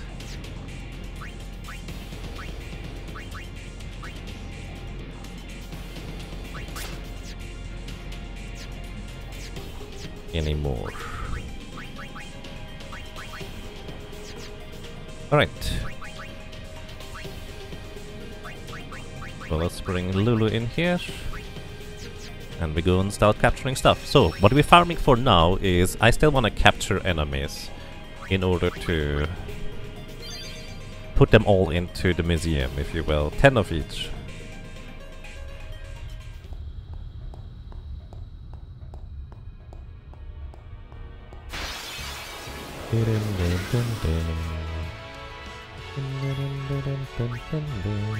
Why are you in the front, Yuna? I made a mistake there, sorry. Live and let Goodbye. live.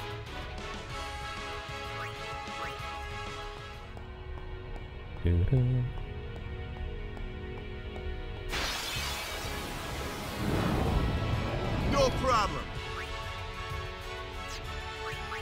No problem, you say. So, armor break. Then you just whack him. He doesn't have armor break on him. I guess it doesn't always work. Either way. Flare. Flare. That's gonna be my M over here. Blue just hits like a truck and reduces their HP by a lot.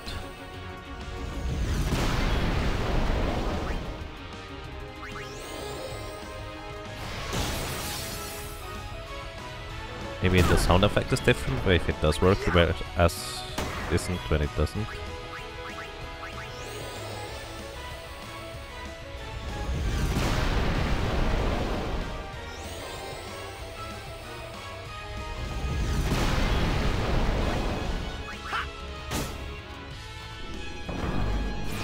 Now we just need to figure out how much HP this thing has remaining. This is probably where I may want to switch Waka's weapon to have sensor on it. You have an initiative weapon. Because Stone Strike basically doesn't work on most enemies anyways.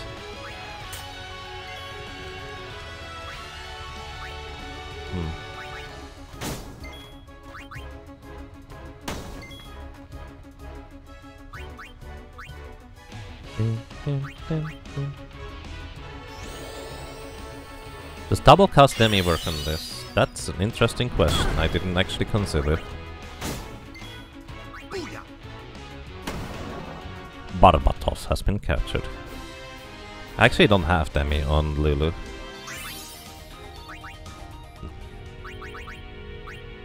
And question. Riku, do you still have the...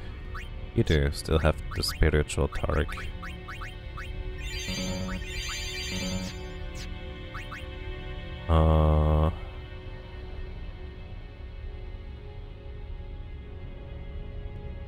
With break damage limit, damage actually interesting. If it works on enemies, yeah. That's a very interesting concept. Where was Demi? Demi was somewhere down here, right? Kiora, Reflect... There is Demi.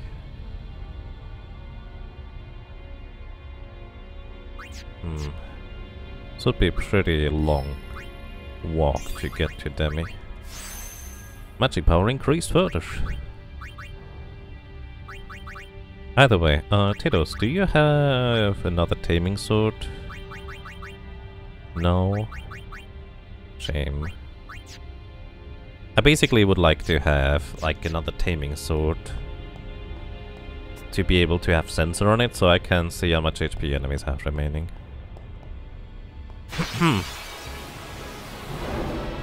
Preemptive strike. This is basically part of the reason here. Wait, no, not you. Kimari has a weapon now for checking out enemies' HP, right? Right? No, he doesn't yet. There we go. That's what I need.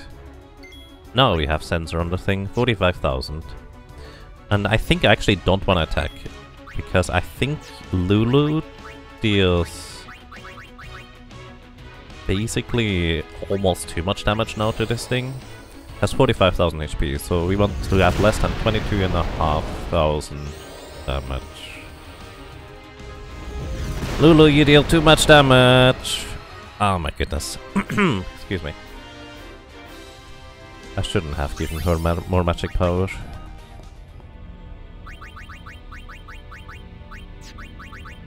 Bring Tidus back in here. Actually, put you here, next to Kimari.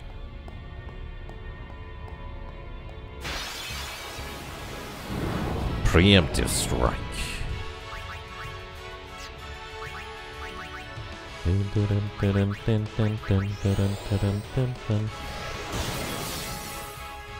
Yeah, I think the armor break worked this time. Nope, that was just a crit.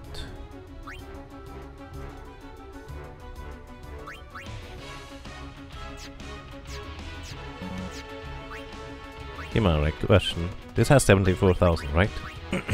Oh no, 95,000. Jeez. Who has Demi?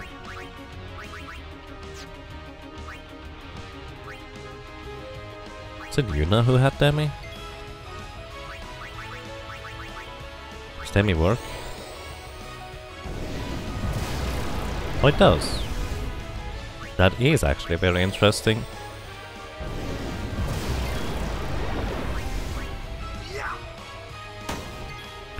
And the nice thing about Demi is also that it will never actually kill the thing by accident, because it is percentage based on current HP.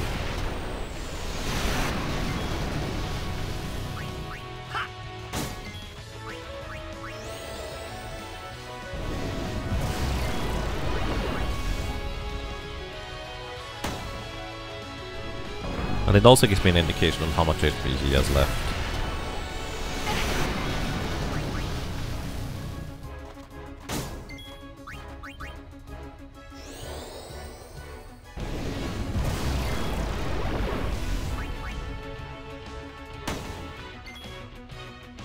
It's not enough, is it? Pretty close though. And keep Mario back in.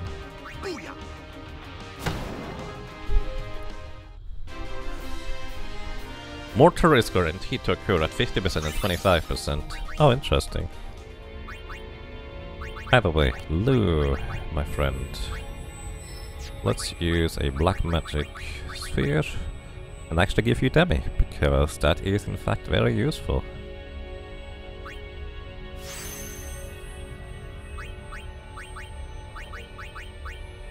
Alright. Formation. Lulu, you go over here.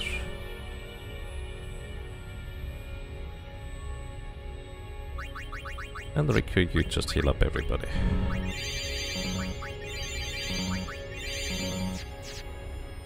Alrighty, moving on. You have an actual indicator. Well, kind of, yeah.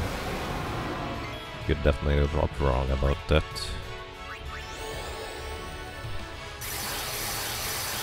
Maybe I should always start with Kimari.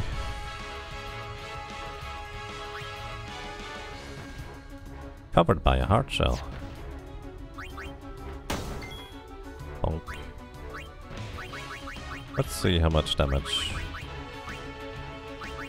Does Demi work on this thing? I don't know. Let's see. It does not. It's too heavy. 12,000 for this. Decent. Which is double cost flare.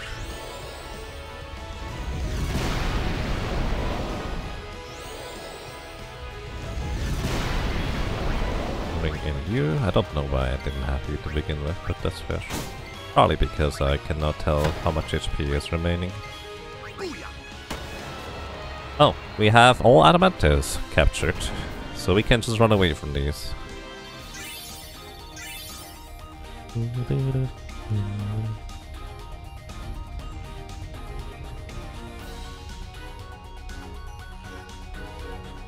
Yeah. Also, gonna be right back. Quick break.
Alrighty, I'm back. Sorry about the frequent interruptions. Oh boy. There is no Graviga in this game, is there? Technically there is, but I do not think this is something we can learn, actually, as a player. Whee!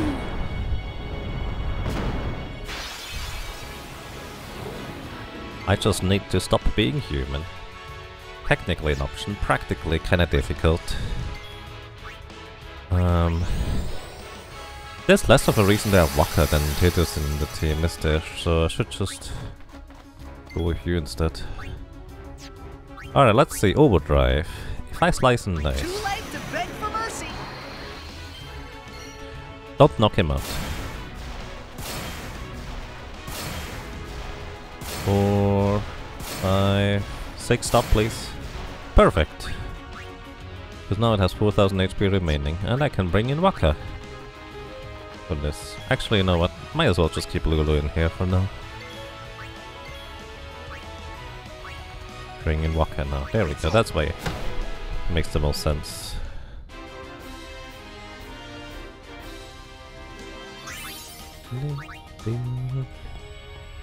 So that actually worked out pretty well, just to use the overdrive right there. If I actually had the damage limit broken, would not have worked out nearly as well. Nice crit. Bring in Kimari. Haste.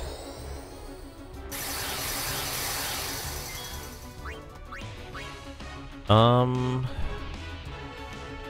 think you would kill them. Actually, one flare here and one drain here should do the trick, hopefully. Yeah, you would have definitely killed that other guy. Drain was not actually quite enough though.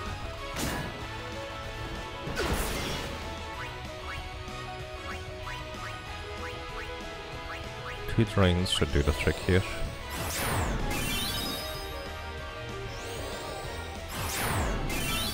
I guess I could have tried gravity on these. Kind of didn't realize that's a thing. I could probably do.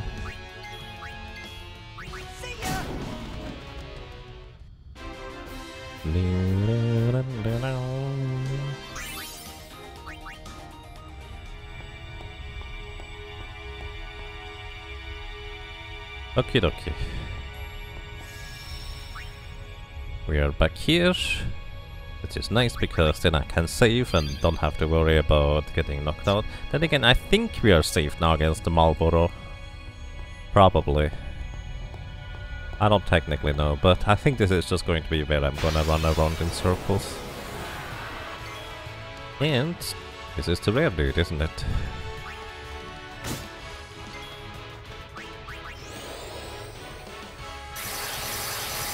I think Lulu would kill him. So I'm just gonna have Titus attack 3 times. And that'll do the trick. Hey Chumley, good morning. Merry Christmas to you as well. And welcome. I hope you're doing well.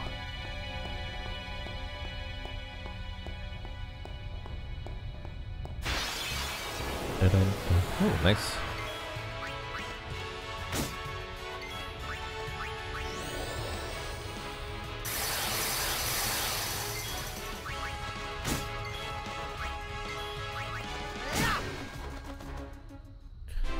Two more rays to my collection. In case you're curious, I'm actually not keeping a precise track of enemies anymore at this point. I'm just going to go until I can no longer capture any. Like this guy here. We already have the maximum amount of Adamantis, so there's no point in knocking these guys out anymore.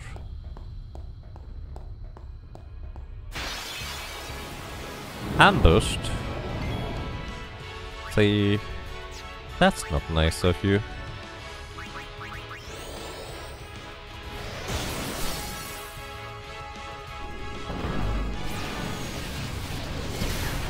I guess Mortar can also be used on its turn.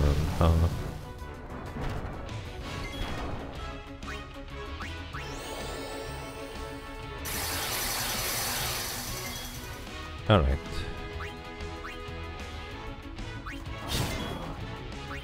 Oh, I guess it counterattacks my attempt to armor break it with mortar. Wait. This is where we double demi. Nice. Yeah, that's definitely way more damage. When you successfully armor break, I see.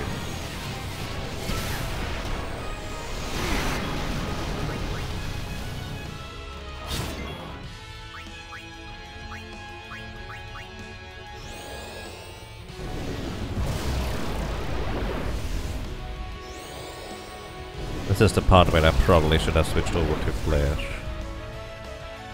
But we're mostly fine.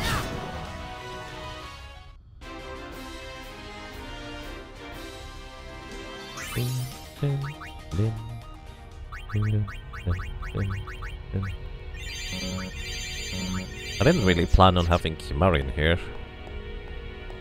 I need to remember that if we run into... Well, I guess Kimari is not particularly dangerous if he is confused or berserked, so we're mostly fine anyways. Wait, retaliates with Meteor when defeated? The previous Behemoth King didn't do that. What am I missing?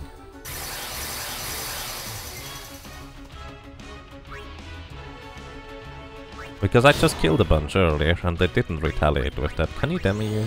I hope I can demi you. Yes, okay.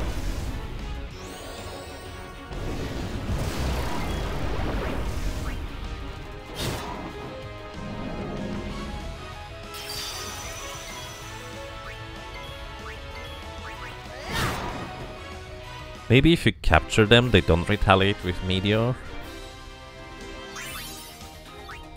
Level 3 key sphere from here. Ooh. Interesting. Ambushed. Oh no. What am I gonna do about this? I'm gonna be doomed.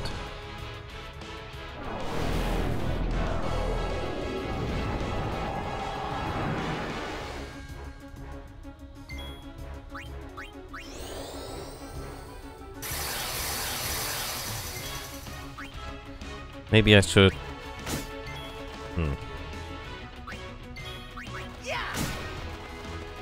Maybe I should just give auto haste to Tidus at this point, on his current armor set.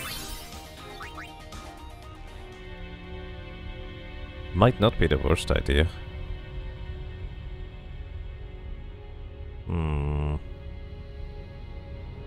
I don't really like the idea though.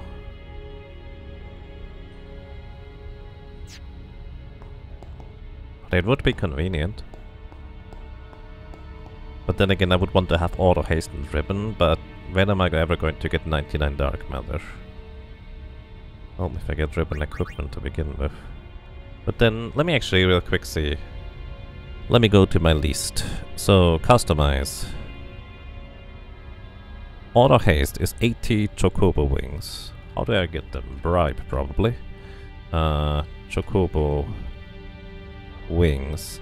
You get 60 Chocobo wings. That's actually surprisingly cheap. 306. Well, no, 450,000 for 60 Chocobo wings. So getting auto haste is actually not that bad. Consider making leveling equipment. Yeah, that will be part of the deal at some point. That is gonna be part of the deal. Because I use... So here's the thing. I'm trying to... Well, that's kind of the tricky part. I'm trying to look up what I can do, but I don't want to have, like, the solutions and strategies. If that makes sense. It's kind of like a fine line in between. My idea for leveling equipment, currently so far, is to have a weapon for triple overdrive, overdrive to AP, and triple AP. But maybe something else. Probably damage break or something like that. Or maybe it's not even necessary because reasons. You don't really need ribbon. I mean, you don't really need ribbon because you know what you're doing. I don't know what I'm doing. That's kind of the catch, isn't it? You never need anything. I could just go and beat the game now. And again, feel free to explain mechanics to me, but please don't tell me on how to apply them. I would appreciate that. But welcome. I hope you have a nice day so far.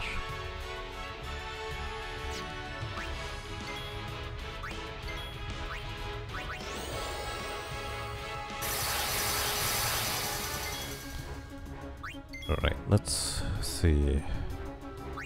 Double cast. So we know double flare is going to kill this thing. Does flare demi work?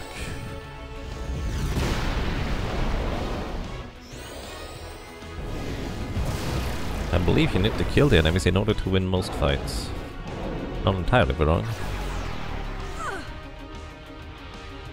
Remedy. Bonk. Very nice. So this is probably where I want Waka in my team, huh?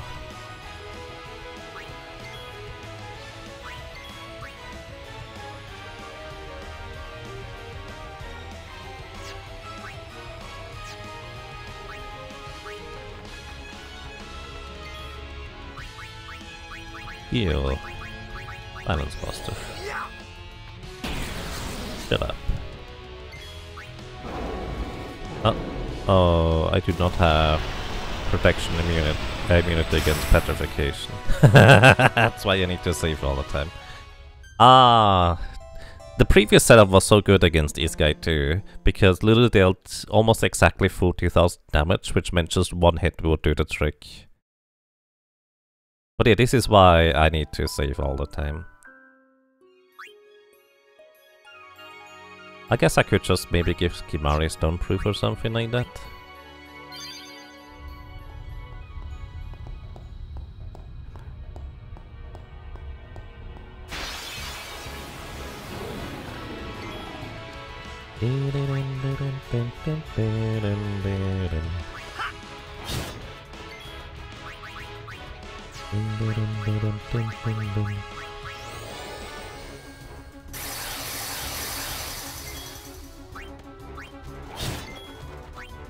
So, let's see.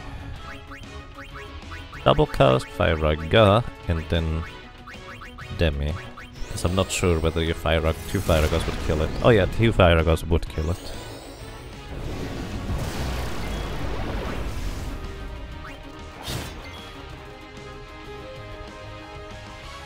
What is the number I'm looking for where if we get Demi an enemy, he has 10,000 or less HP remaining? There needs to be a number for that, right? Which would be... Demi is always minus 25%. So 3/4. So divided by 3 times 4. So 10,000 divided by 3 times 4 is like... Actually, just divided by 3 is fine. So I need to see a number 3,334 in order to guarantee killing. Alright, this is the part where I can just run away.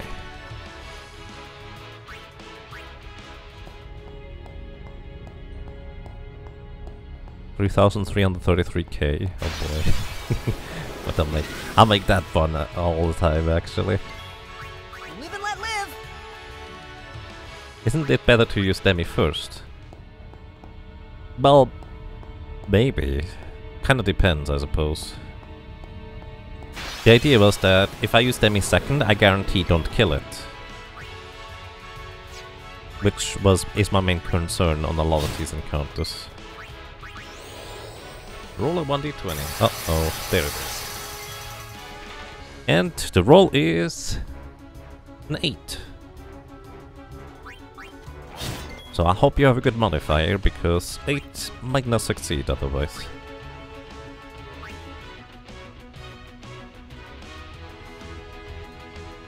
Yeah, let's just go Fire-Raga Demi again.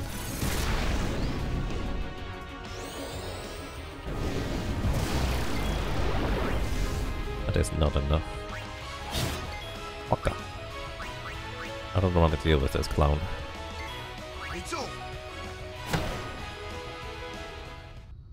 Thank you for the guidance. Ah, no problem. Thank you for trying, I suppose.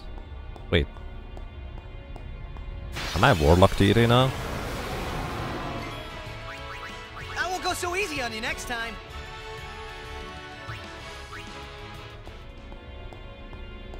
If we're rolling with 3.5 rules... Actually... What does that mean? Because I'm curious. I don't actually know anything about... Well, that's not entirely true. I mostly don't know anything about 3.5. But... if I'm not mistaken, that's one of these systems where you can do a lot of things. So I'm curious what you're referring to, actually. Unless that's too difficult to explain, and then... that's fine too.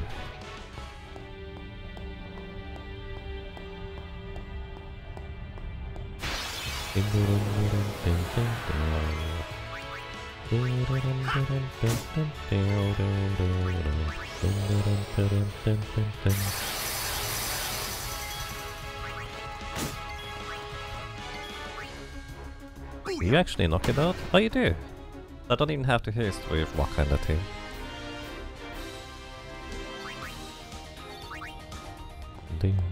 I imagine it's kind of a case of potentially you can add a whole load of plus to it. That's just my interpretation, but I don't technically know.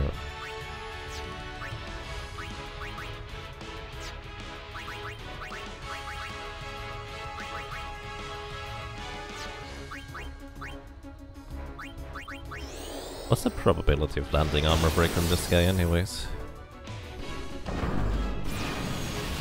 In 3.5, modifiers can be so huge you might succeed with a very low numbers, or you might need an 18 plus. I see. Well, yeah, that's fair. That is fair.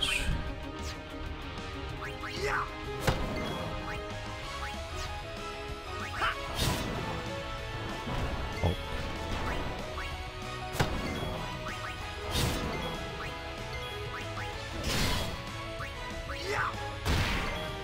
Those are some of the most useless crits. What?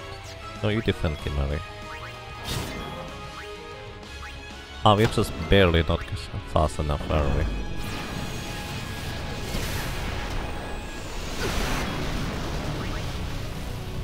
See ya.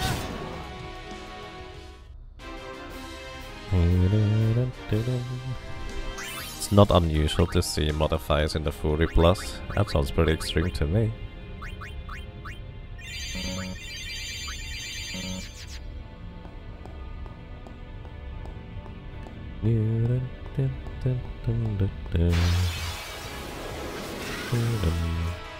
It's you.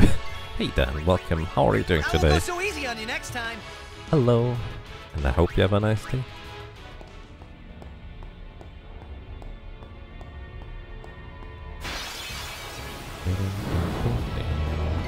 Looking forward to when I don't have to knock these things out again. Because they always take forever.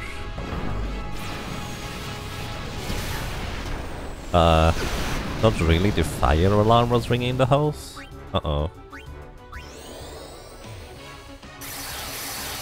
Like actual fire does not sound pleasant. You know what, I just realized I could have just double cast Demi with Yuna. Whoops. I would have done the trick on this guy too.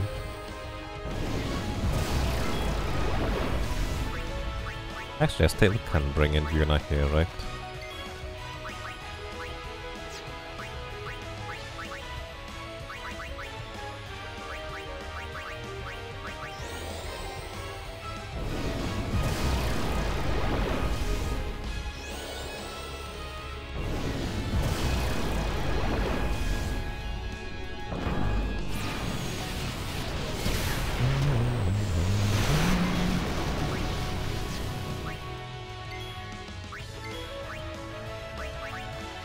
Bring Waka back in. And bring Tidus back in.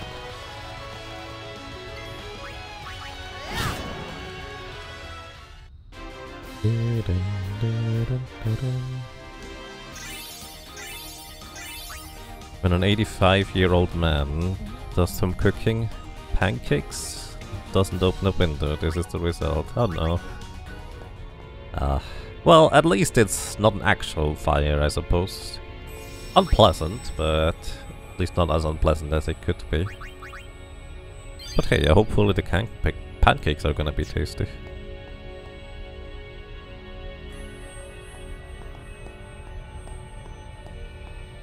Live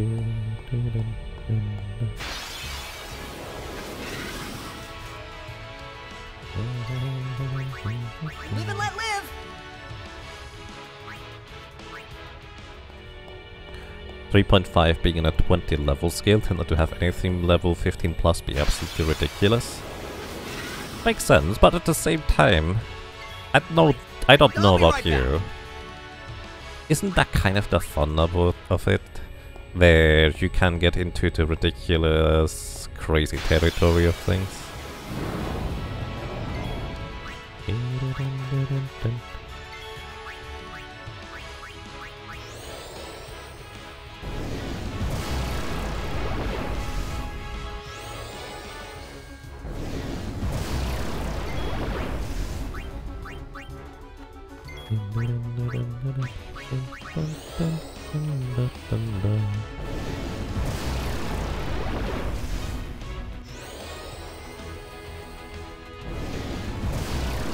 You fully expect 5.5th edition to eventually get there as well.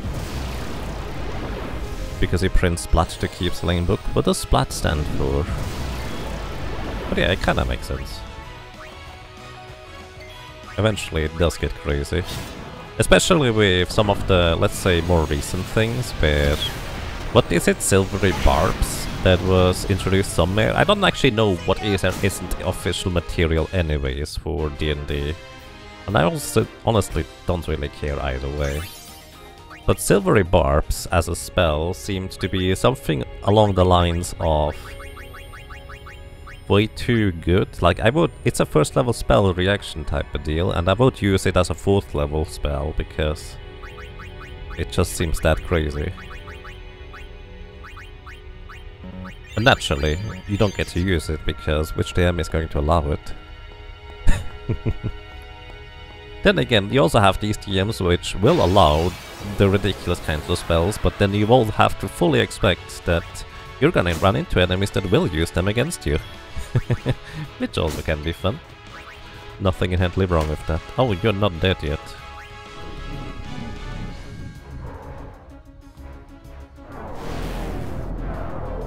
To me, you draw the line between your characters getting ridiculous and look at how hard you can metagame. The latter is not so fun to you. Yeah, that makes sense too. To me personally, the fun is, in video games or tabletop, doesn't matter.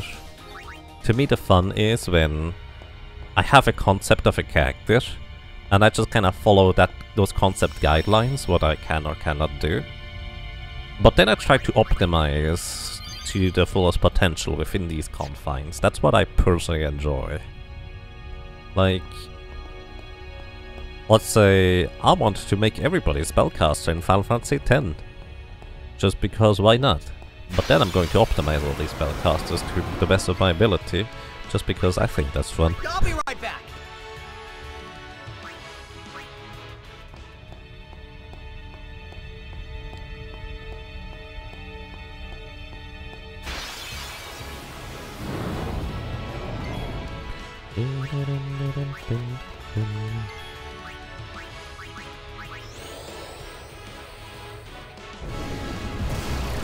You have a GM who expects the player to power games their characters to the max, so otherwise the party will not succeed. Yeah, and that's fine too. It's just kind of always as to what do you expect of your players or the DM for that matter. As long as your interests and concepts align with that, I think it's perfectly acceptable either way.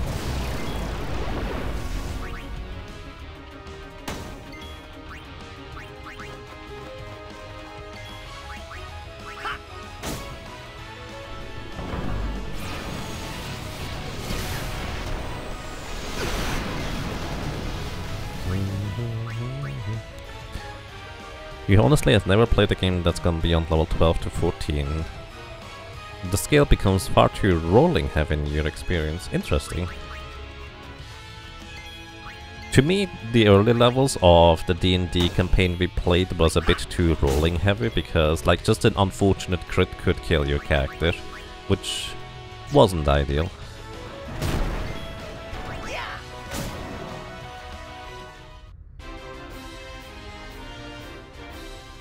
You need more. Yep, just needed a little bit more there.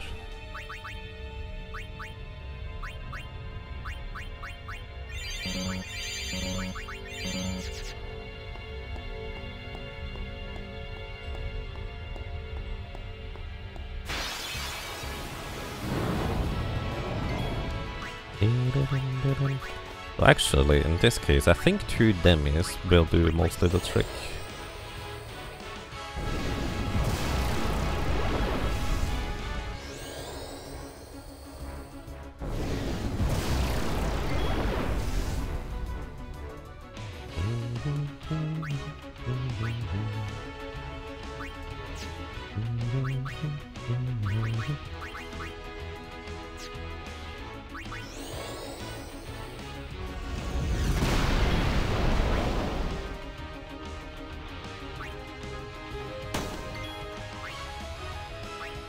How much HP did you have left, buddy?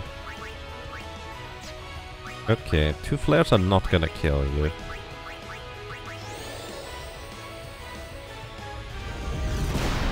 Uh-oh, 2 flares are going to kill you. Oh no, Lulu is too strong.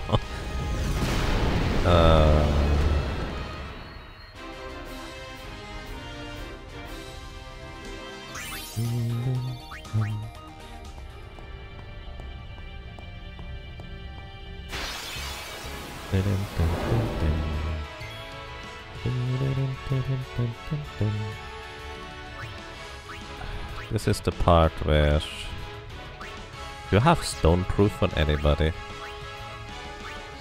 I think Waka has stone proof.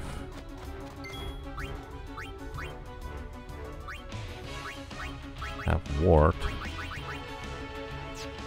Ah, these guys are spooky.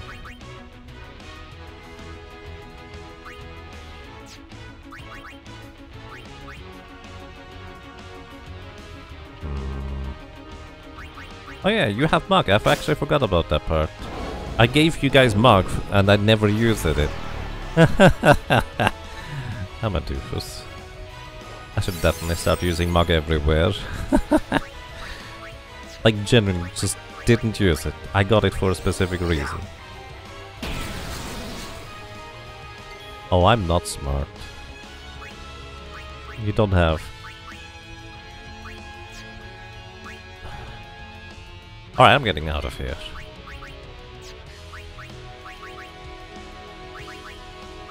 I'll be right back. Actually, I should have just tried to get him into range to capture with Titus after attacking with Lulu.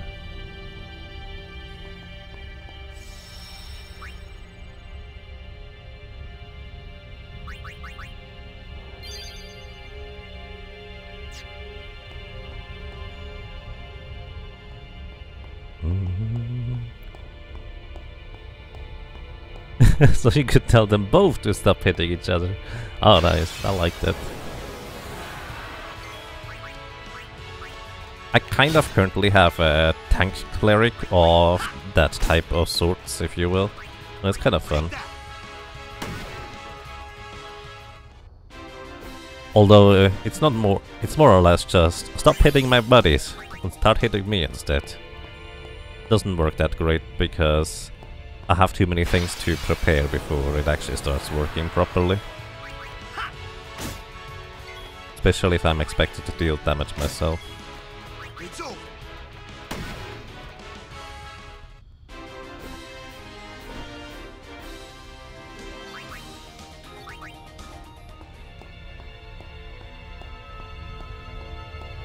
The problem was the DM who said, "What do you mean? Of course they're going to run 80 something past you to get to the squishy casters. None of them are going to attack you." Yeah. I'll be right back.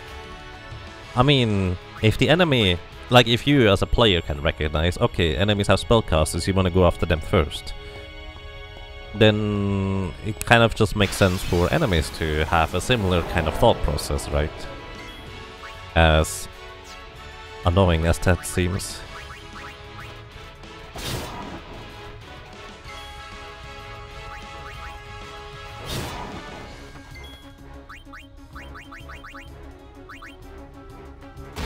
I don't know how Waka can ever mug anything from this guy.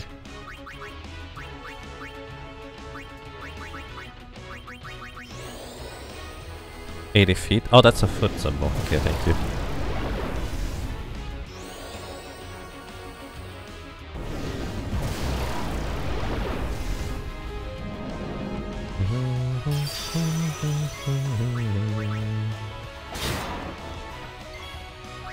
Take that.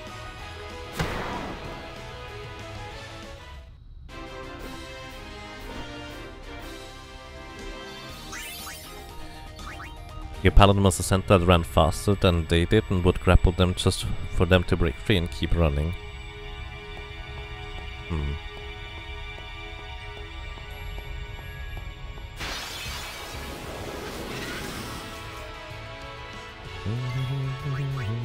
I'll be right back.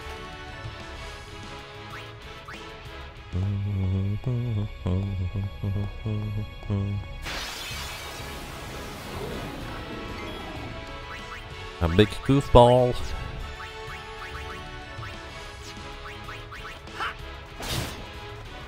Oh, you can steal remedy from this. Again, there's not really much of a reason for me not to attack with Mug, it feels like. And this is actually precisely what I have built my equipment for.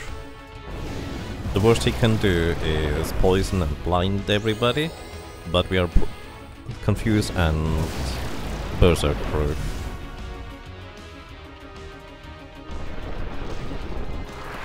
Jump. I don't think Waka is that tasty. Spit him out.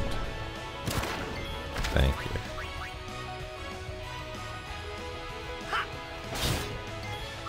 Take that.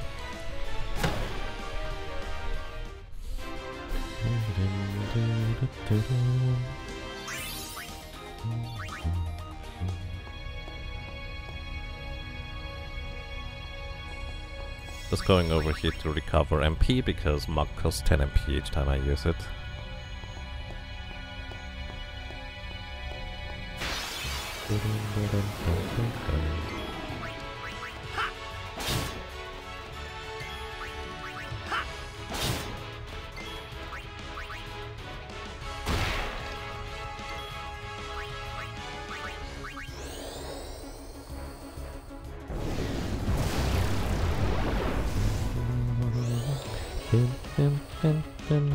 So here's the thing, I do have numbers in my catch sheet for how many of which enemies I have captured so far. The catch is mainly, well, unintentional pun I guess. The thing is mainly that it's not an accurate list to begin with anymore, even if I kept track of it from today's session, because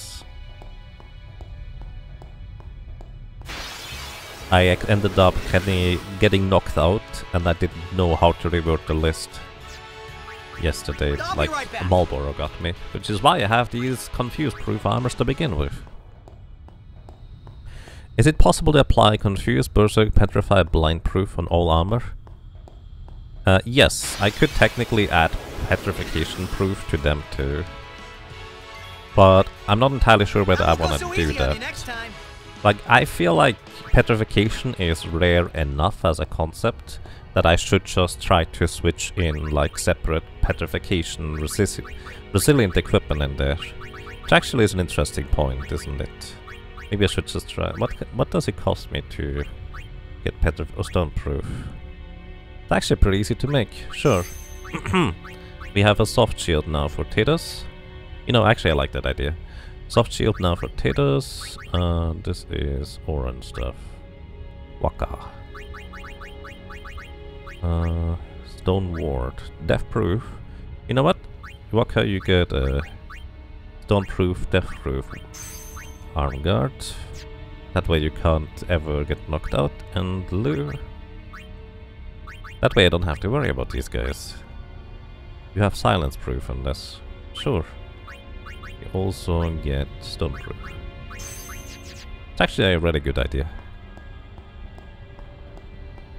Strongly recommend stun proof, essentially mandatory for certain fights. Yeah, absolutely. I'm aware it is mandatory basically. In certain fights.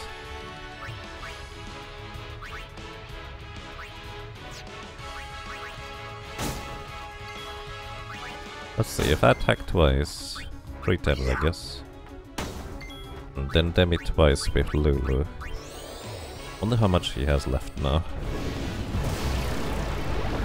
Too much. Probably. Yeah. He still has 60,000 HP remaining or something.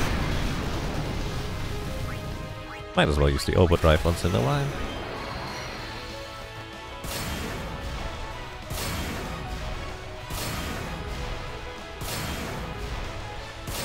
Why does it deal more damage than regular attacks? No, don't kill him, dude!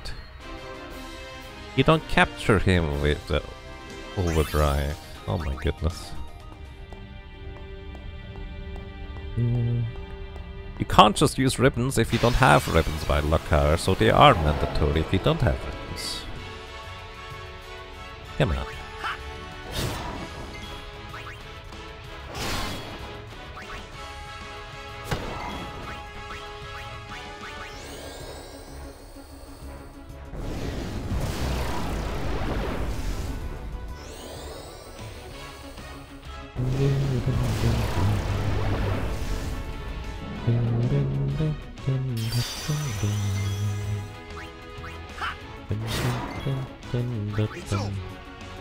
I needed to mock attack again, I forgot. I need to get used to just attacking via mock.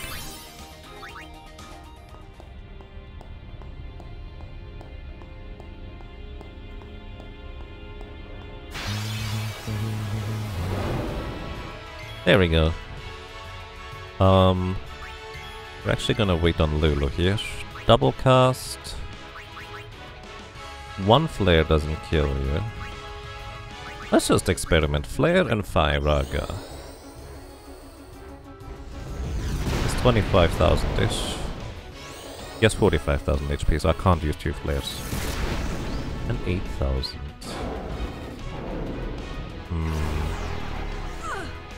That is not quite enough, is it? Kimari, how much is you left? 12,000 and some change. I guess it's fine. And just attack.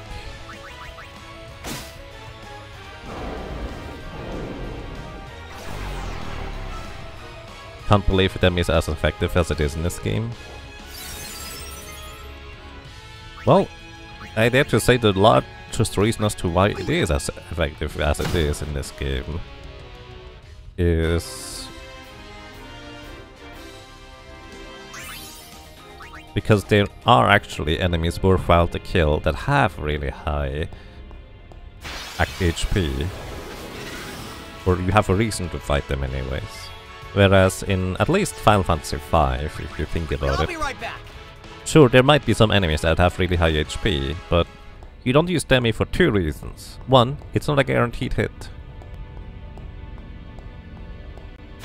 Or 2, they are immune to it.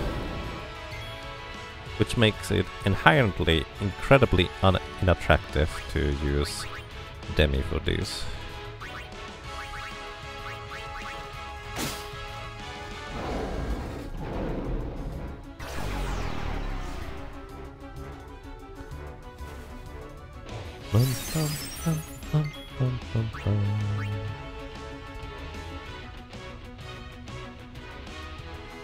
That is down to... Wait, we have 35,000. If I attack again...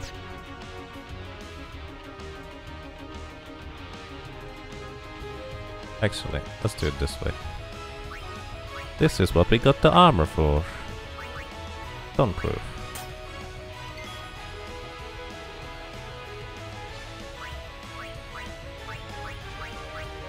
Stun proof.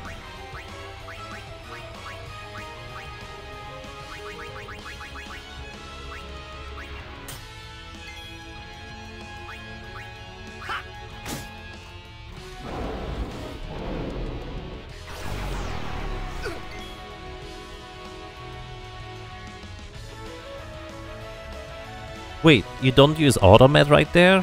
Why? Are you berserked? Why do you not use automat? I'm entirely confused.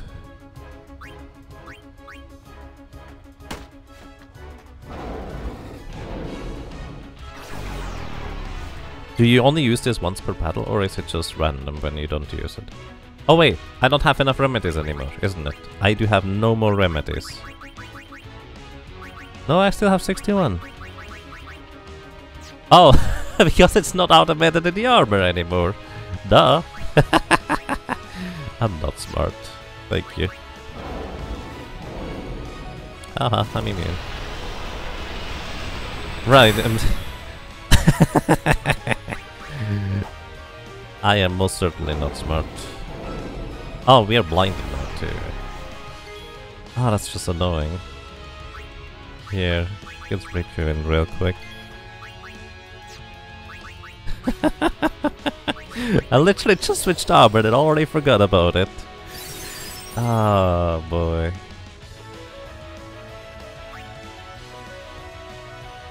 Hey.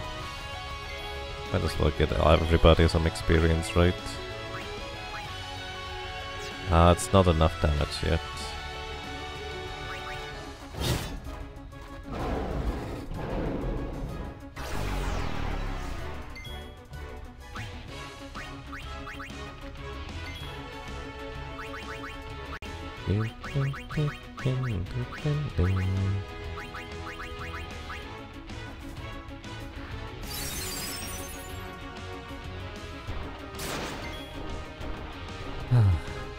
Alright.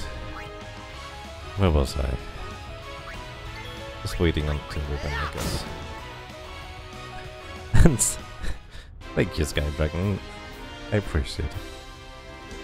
I'm glad you like being around here. That's nice.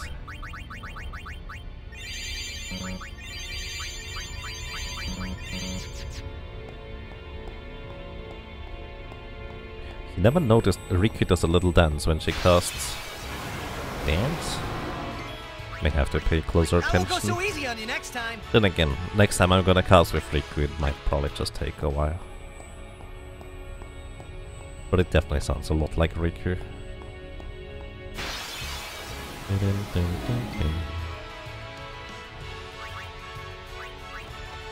Bonk.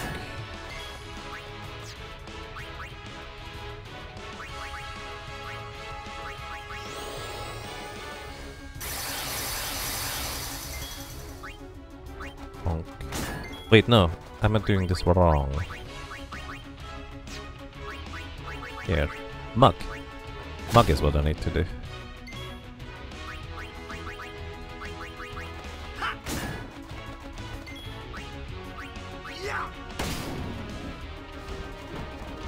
I'm stealing all your light curtains. There's nothing you can do about it. That's kind of mean, actually.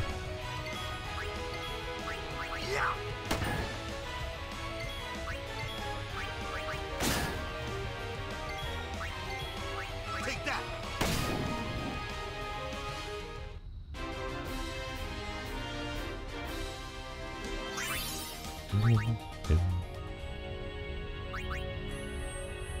What do we need light curtains for customization anyways?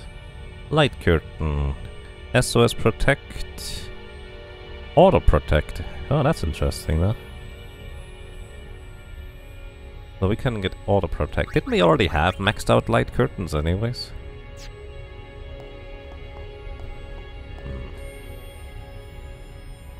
I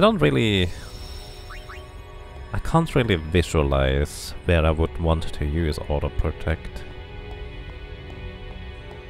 Yeah, I think one of the rewards from the Monster Arena was 99 light curtains.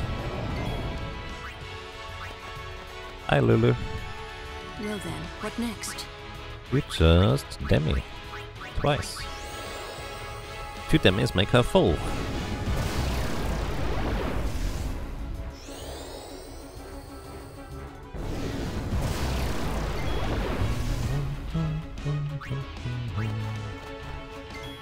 Actually, you know what? No, let's get Yuna in here. Question, Yuna. How much damage does... Oh, you don't have Holy. Rip. You don't even have... Flare. Poor Yuna, doesn't get the good abilities. Star Curtains, probably for Auto Shell. Wait. No, that's different. Star Curtain is SOS Reflect. Oh, that's for Reflect. Now that's more interesting actually, to have Auto Reflect on people. Going to mortar me. We should have enough HP to survive anyways.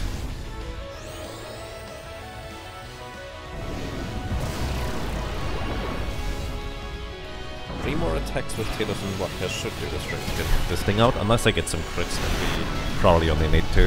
But we need at the very least 2.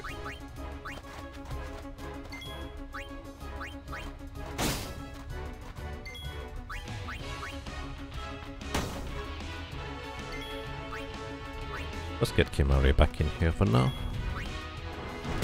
Bonk. See ya! Do I play X2? I've never really played it, so maybe sometime. No guarantee as to when that might be though.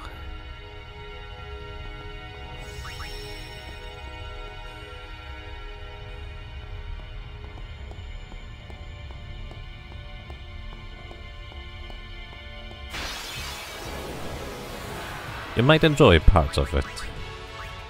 Well, I already know, so here's the thing. I actually know the outline of the story. So I did watch some things of it, I've just never played it myself. If that makes sense. You deal 10,000 damage here, don't you? Actually means Waka and Tidus should be able to knock this thing out right away. Take that. Our plane went from here. The selling point for me would definitely be gameplay mechanics. Yeah, that's kind of what I keep hearing. Like, people, even if they don't necessarily enjoy the story aspect of X2, I keep hearing that the gameplay mechanics are really crazy good. Live and let live!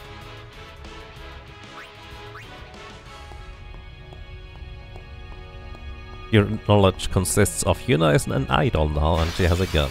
Right. And I don't even inherently dislike that alt set personally. I know there's a bunch of people who are not inherently a fan of that, but...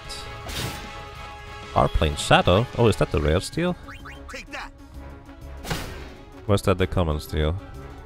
Our plane Wind we need for death proof, which is tricky to get and really expensive.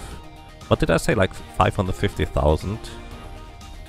Well, I guess it depends on how difficult it is to earn money that quickly. And Far Plane Shadow, what do we need that for? We need that for Death Touch. Yeah, that's fine. I don't really use Death Touch currently.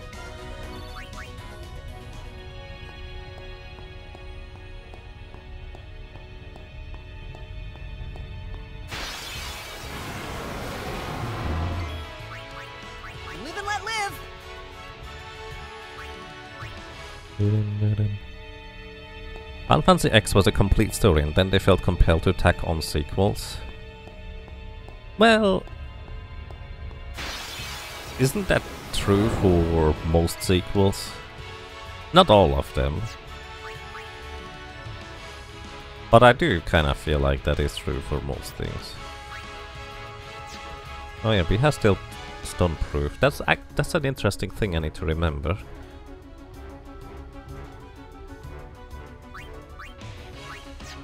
Hang on. Lulu. Heal 25,000 with flare. What if I demi and then flare, as somebody suggested in chat earlier? That's 16,000.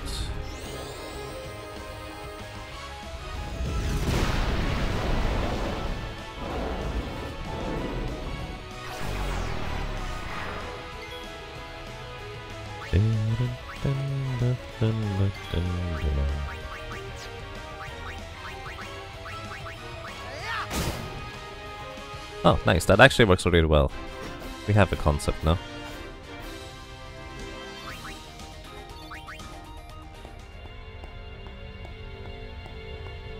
Why does black magic go over the 9000 and have the 99th limit, but not physical? It depends on which weapon you have equipped.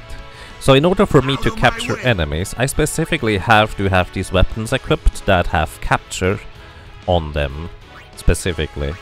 And unless I spend a lot of items that are kind of valuable, I won't go so easy on you next time. I don't really get to break the 999 line limit with these weapons in particular. But Lulu has a weapon equipped where she can't capture anyways through spells, so I just decided to straight up give her her limit breaking weapon instead, which definitely helps in this regard.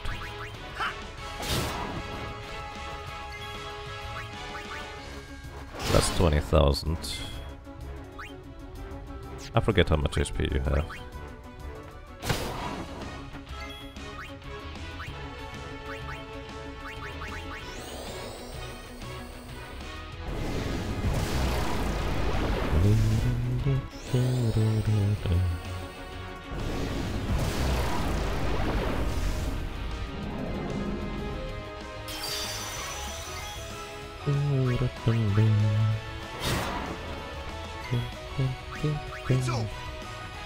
Okay, that works pretty well as a combo against those.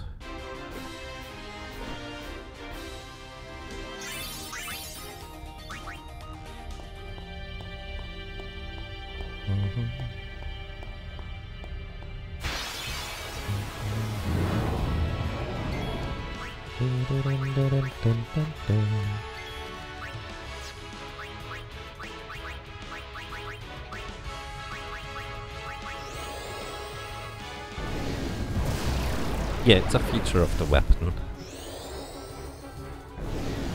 Basically, it can have certain traits that allows us to break the damage limit.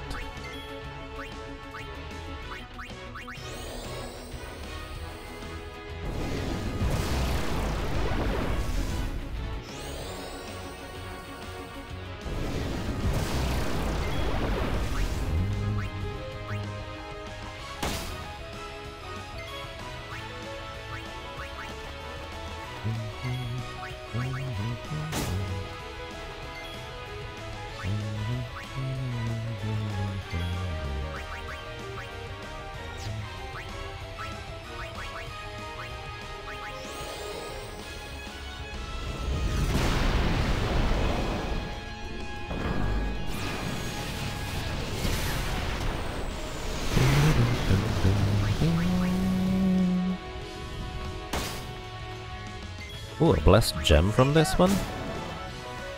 Interesting. I remember, what was the blessed gem for? That was something interesting. Let's see. Blessed gem. I need for magic defense, 20%. 4 of them. Oh, that's nice. We got them. I probably also should level up sometime, shouldn't I? Maybe Lulu can hit more like a truck now. Let's see. Waka, where do we go? Oh, we just keep going somewhere. It'll be fine. We just hunt down all these HP notes with Waka, I think is the plan.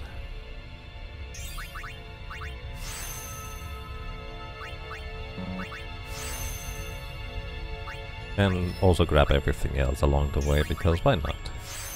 Strength increased by 3. Agility increased as well. Magic power increased. I don't really know whether magic power does anything for you anyways, the way I play you.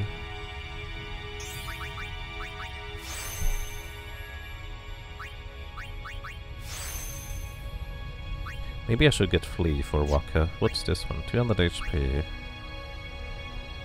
Up here we have Quick Pockets. I could maybe lead you up here in order to get Quick Pockets or Auto Life. Oh! Well, that actually might be quite interesting, to have people get Auto Life. I might want to go and grab that, all things considered. How do I get up there? Is there 2 paths or just 1? There are 2 paths. You know what? Quick, Waka. You're gonna go up.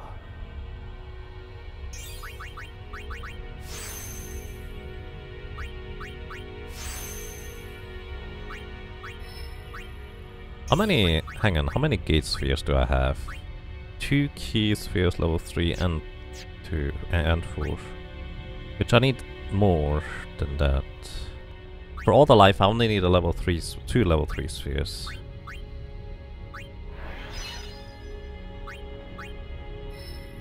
So I guess we're just gonna go over here for now.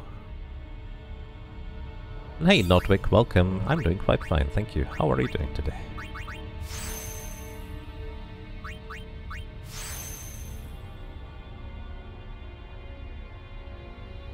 Wait.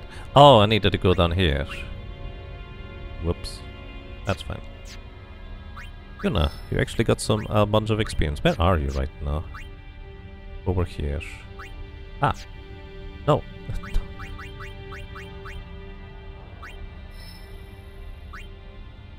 Do get Ultima over here, don't you?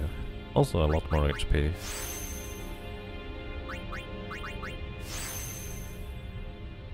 Just relaxing in this fine Christmas Eve. Nice. That sounds pleasant. Right, you know... I guess you tried to get out of here for now.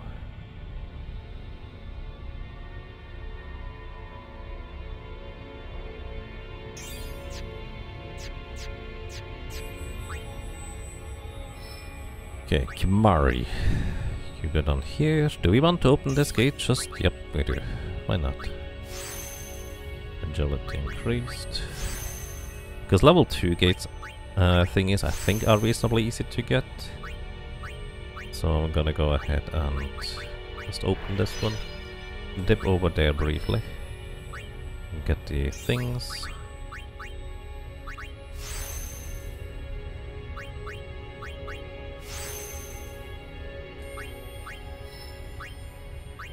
Then we keep going over here.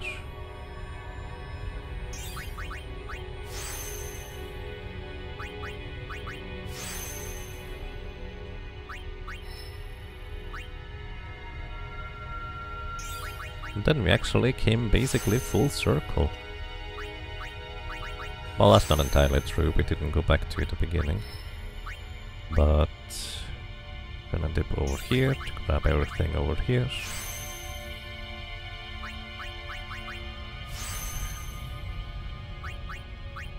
Now you also have Demi, which is kind of neat.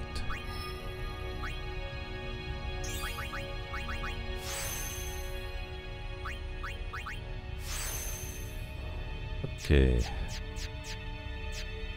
You have 17 movements. Jeez. We're gonna dip over here just to grab these. I'll need to learn how to get fortune spheres sometime.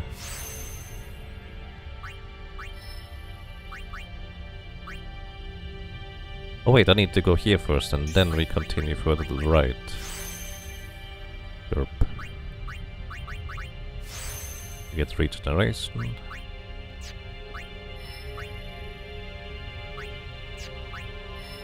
Where do we go, Lulu? Actually, I think we go up here with you, Lulu.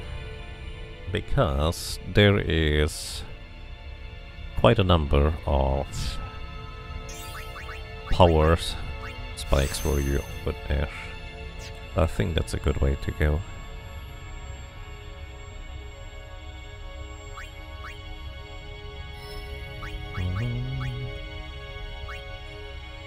Alright, Tidus. think we just keep going after all the strength nodes with you. Waka goes after all the HP nodes and utility, you get strength.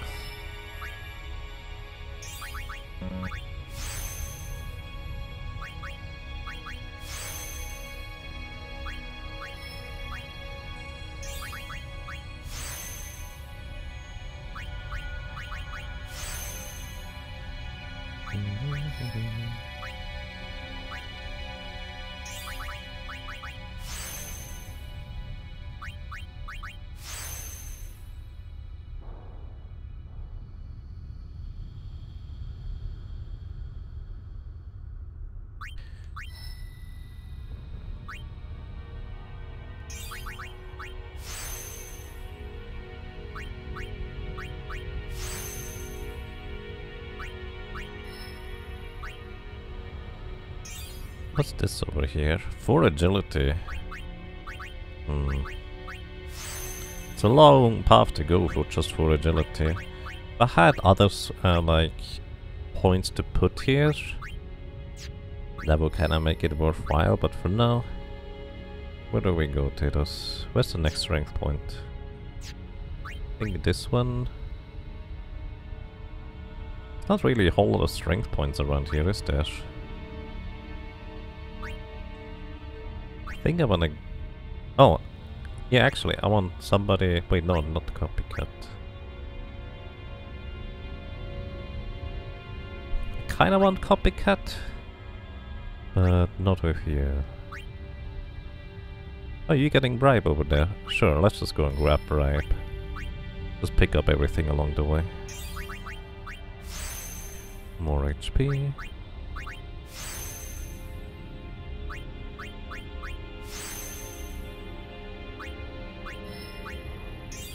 Alright. For agility, instead we could dip over here, I'll probably do that. And... is that everybody? I think that's everybody. I think Lulu didn't really pick up a whole lot of magic power here. Also, by the way, quick heads up, after this leg of the farm, I will probably be closing the stream for today. Means I'm gonna, well, spend some time with my family.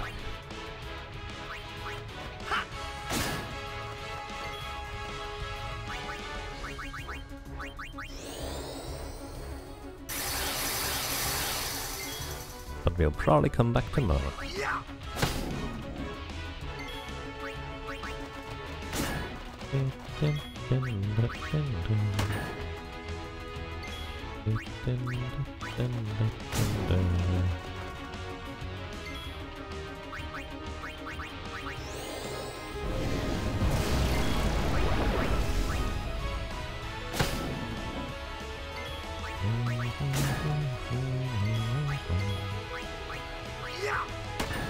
Oh, barely not enough damage.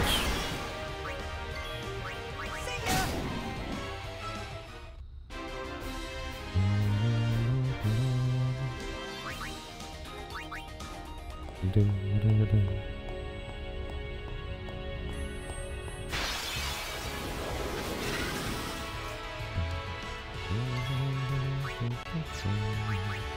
and let live.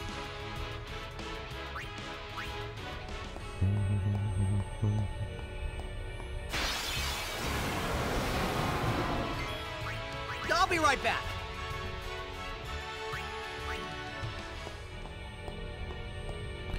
Are they delayed? Or are they just taking themselves more time? Because I don't think I remember... Actually, I don't know. Did they ever have an announcement time for... when they were going to release things? Hello. Well then, what next? Don't kill him. But hit him. Final Fantasy VI was officially announced as delayed. Let's see.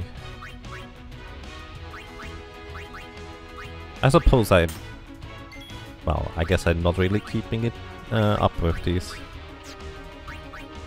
Because there's so many other good games coming out as well that I'm just kind of trying to get as well.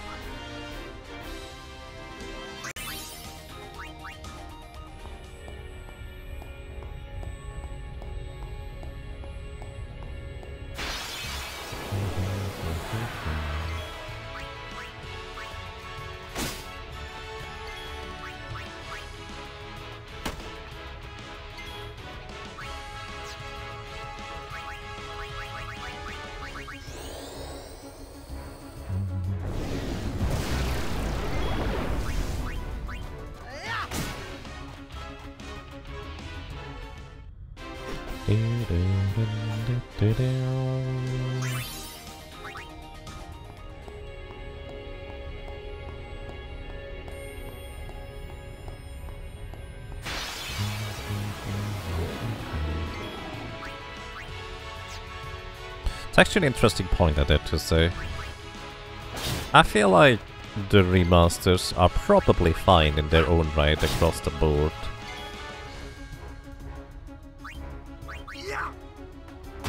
Except kind of where they are too expensive.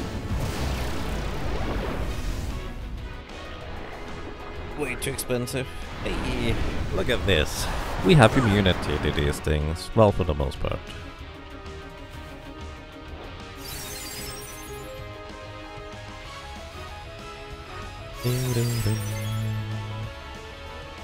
Oh, right, Lulu didn't have the correct armor equipped.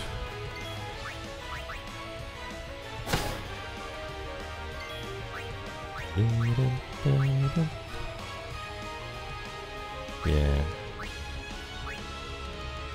That's the armor we needed, huh? Oh, you're slowed too. I didn't realize that. Oh my goodness. She equipped the thing so slowly.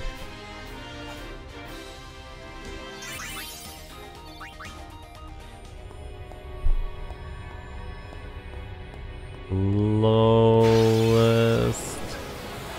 equip swap on this planet.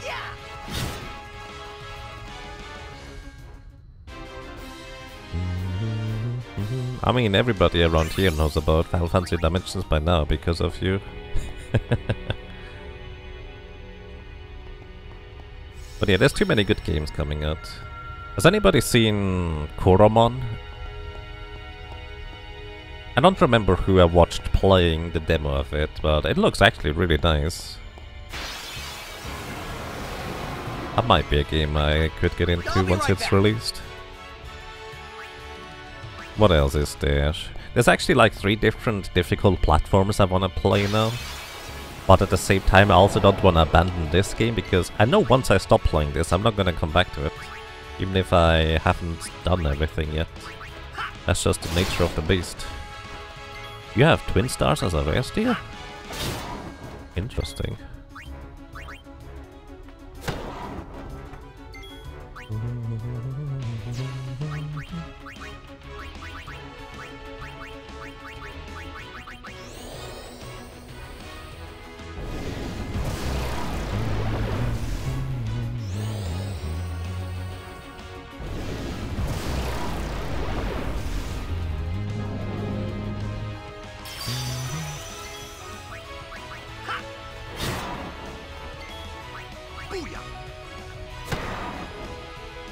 Oh, behemoth capture limits reached. There's the meteor, so it is the capture that prevents him from counterattacking. Hey, Waka actually survived. And Tatus too, for that man. Lulu just stays on the ground. Yep. She's fine. Probably. Alrighty, we have all King Behemoths, so we don't have to worry about these guys anymore. Well, unless I have to steal something from them. But I'll figure that out some other time.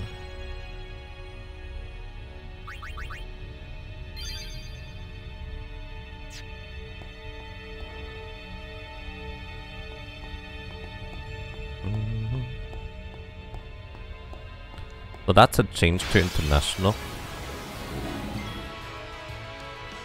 In Final Fantasy X and a capture would trigger the on-death meteor too. Made them capturing very annoying. I see. I actually like that change. I mean, could you actually silence them or prevent them from doing that in any capacity? I guess your best option might have been to just have counterattack on everybody as well, weapon, in order to do that, huh?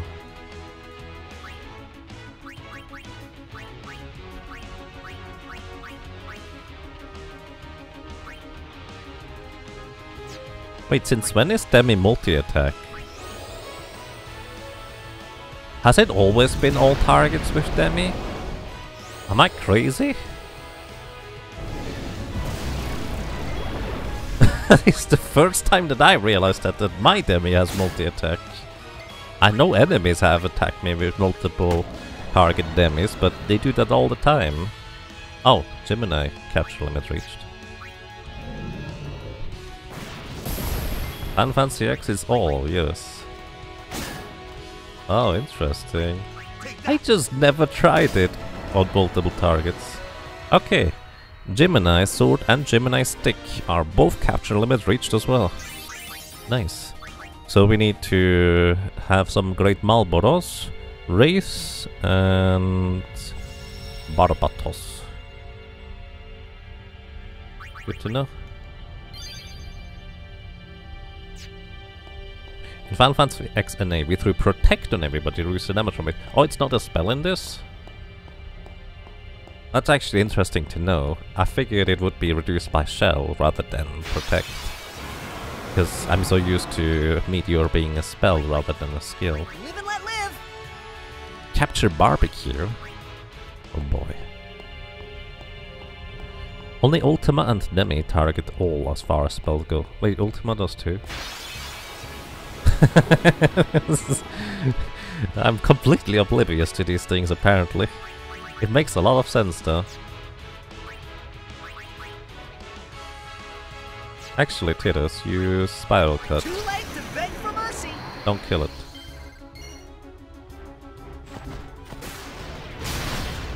Oh, right, I forgot about the part where you didn't uncap your damage.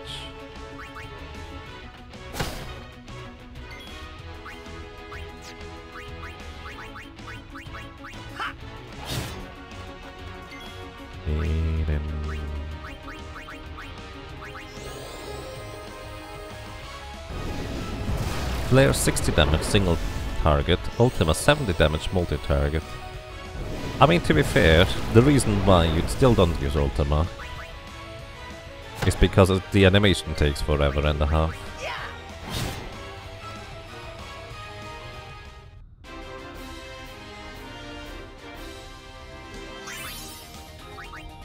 Hang on. Hang on. I need to try something on the next encounter. Not on this one, because I don't want to get I won't go so easy on you next time. meteors in my face.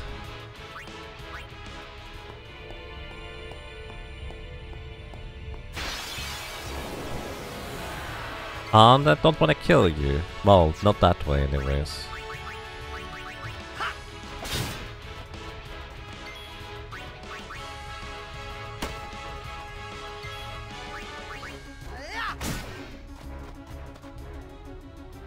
More Wraith captured.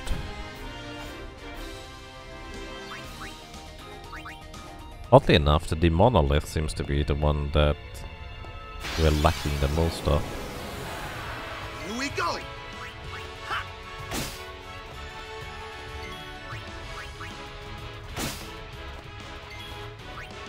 What does your weapon have? Initiative. Oh yeah, that's why we have so many first strikes, because you have initiative on your weapon.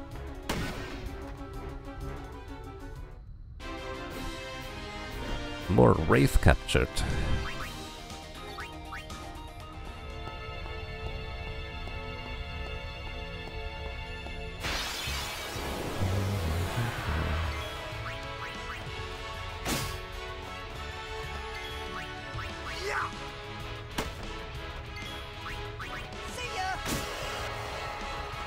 Alrighty, Wraith capture limit reached. We do not need any more Wraiths. We just need the Monoliths, Great Marlboro, and Barbatos. Or Barbecue.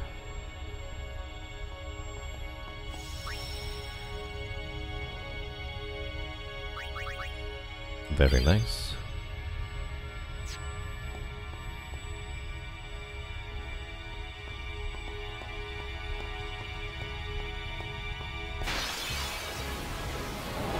Hello. Live and let live. Can you vote that you call Barbatos Barbie? Suppose that is more senseful than barbecue.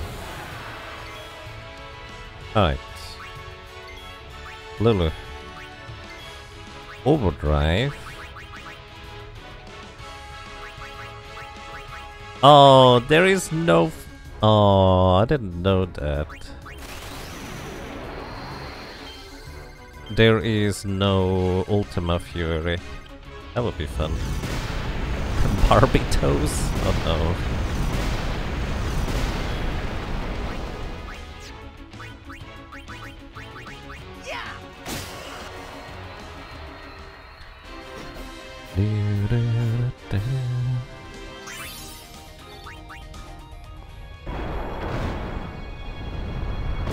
Wow.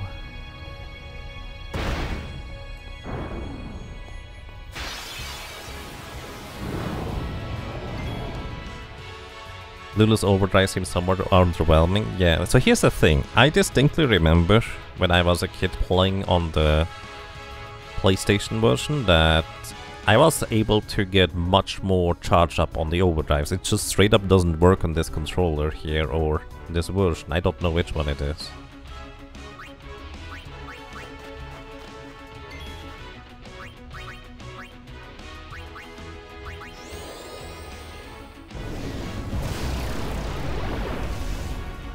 Wait. They have different amounts of HP? No, that's the normal.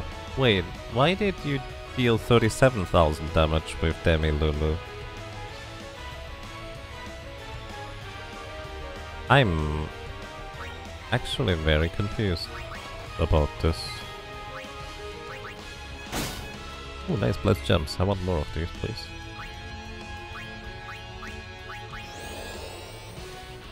Didn't I deal way more damage, or was that a different enemy? Might have been a different enemy.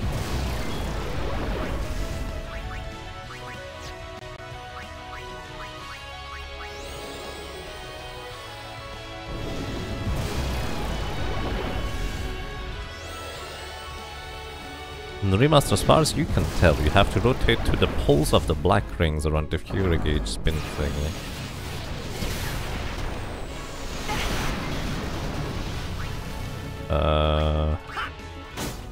Not entirely sure I understand, but I get the concept.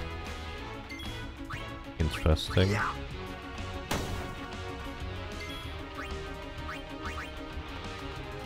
Wait, why am I getting Kimari in here? Get out. Allow me.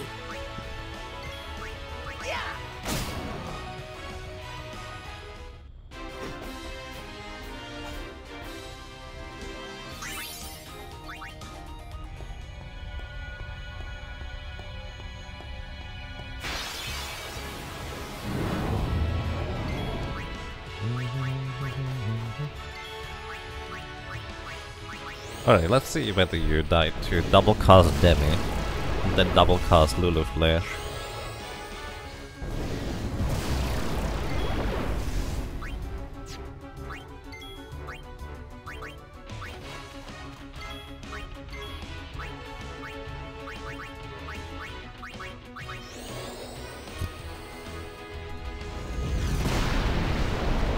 If you watch Lulu's overdrive icon, there are two black rings around the poles that the spin icon.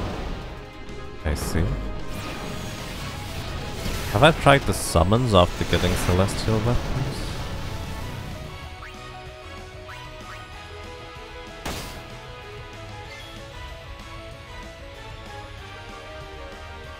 I'm not sure what that might be referring to, so I presumably haven't.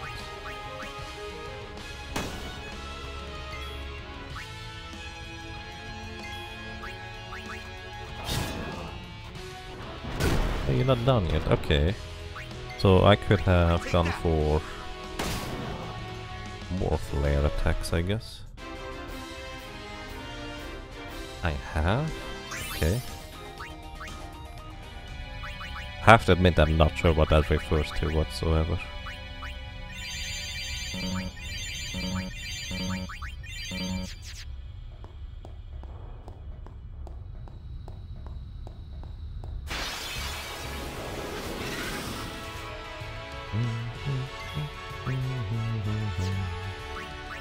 I'll be right back.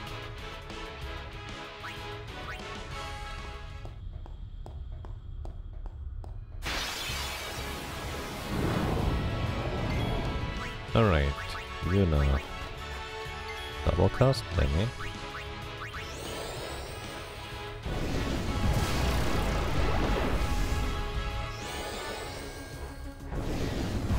Actually, technically, I think what I should do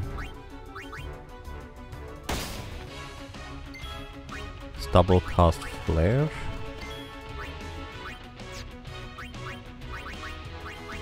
And demi into flare that way around.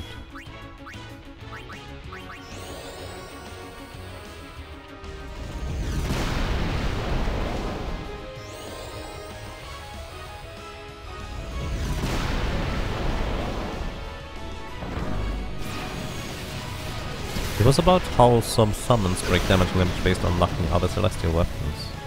You showed someone mentioned it the other day. Oh, if someone mentioned it, I actually didn't catch that.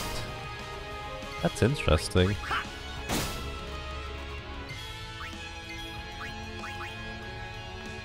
Like, I did notice that the Mega Sisters were breaking the damage limit naturally, but I didn't realize... Oh, Barbatos limit reached. I didn't realize that was tied to the celestial weapons. It's entirely possible somebody mentioned it and I just didn't see it. Yes, I'm not the best at reading chat, unfortunately. Muhammad Anima Mega Sisters do.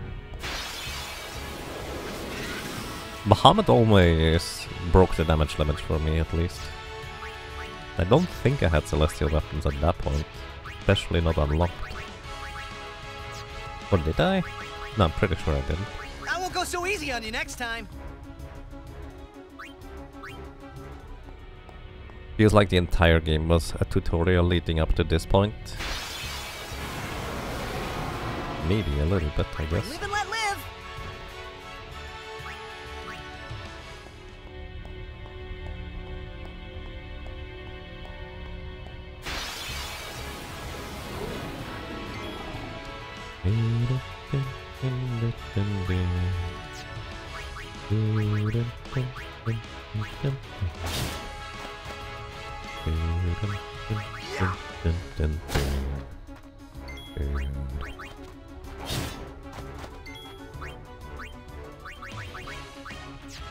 Don't flare this thing, I'm pretty sure you're gonna kill it.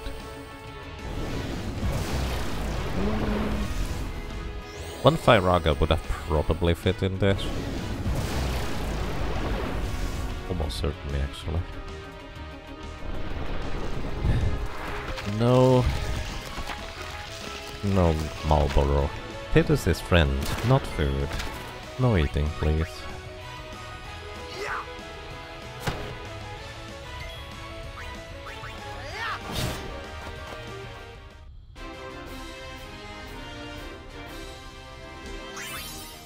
If you rotate ends as the pulse hits the circle, you get a charge. I'll have to try and pay attention to that.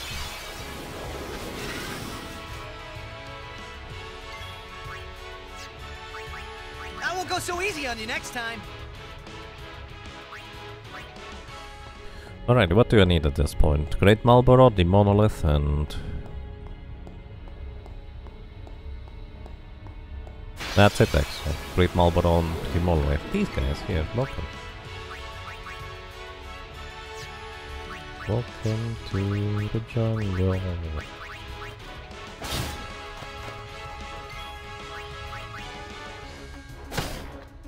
stealing all the remedies from you because, you know, we kind of have to use them on you to begin with.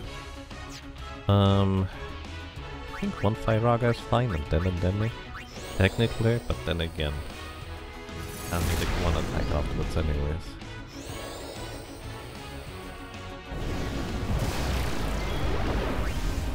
Yes, that works. Also, we have Great Marlborough capture limit reached. 10 of them. Now we're just looking for the monoliths, which I initially found quite a lot of them. I ran from a few. And now I'm not finding any of them.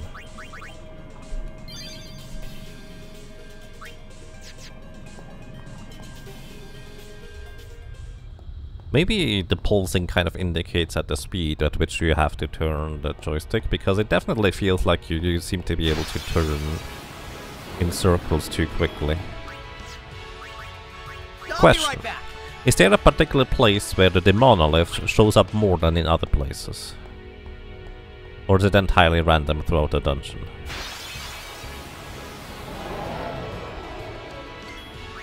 I won't go so easy on you next time.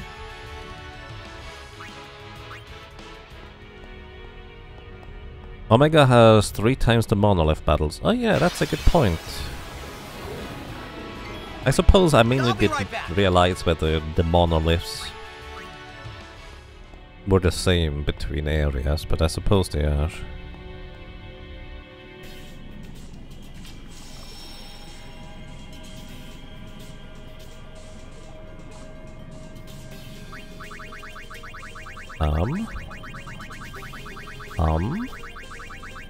Why? I'm not pressing any buttons right now. I think my controller is... Okay, yeah, my controller is disconnecting, connecting. That's maybe a good place to stop right now. And next time, we go and capture some friends in the Omega ruins. Controller dying? I always have it on cable. I don't like cable-less controllers. But it's not a battery that it's running out. And it might be something else. Here we go. Alright. Omega ruins.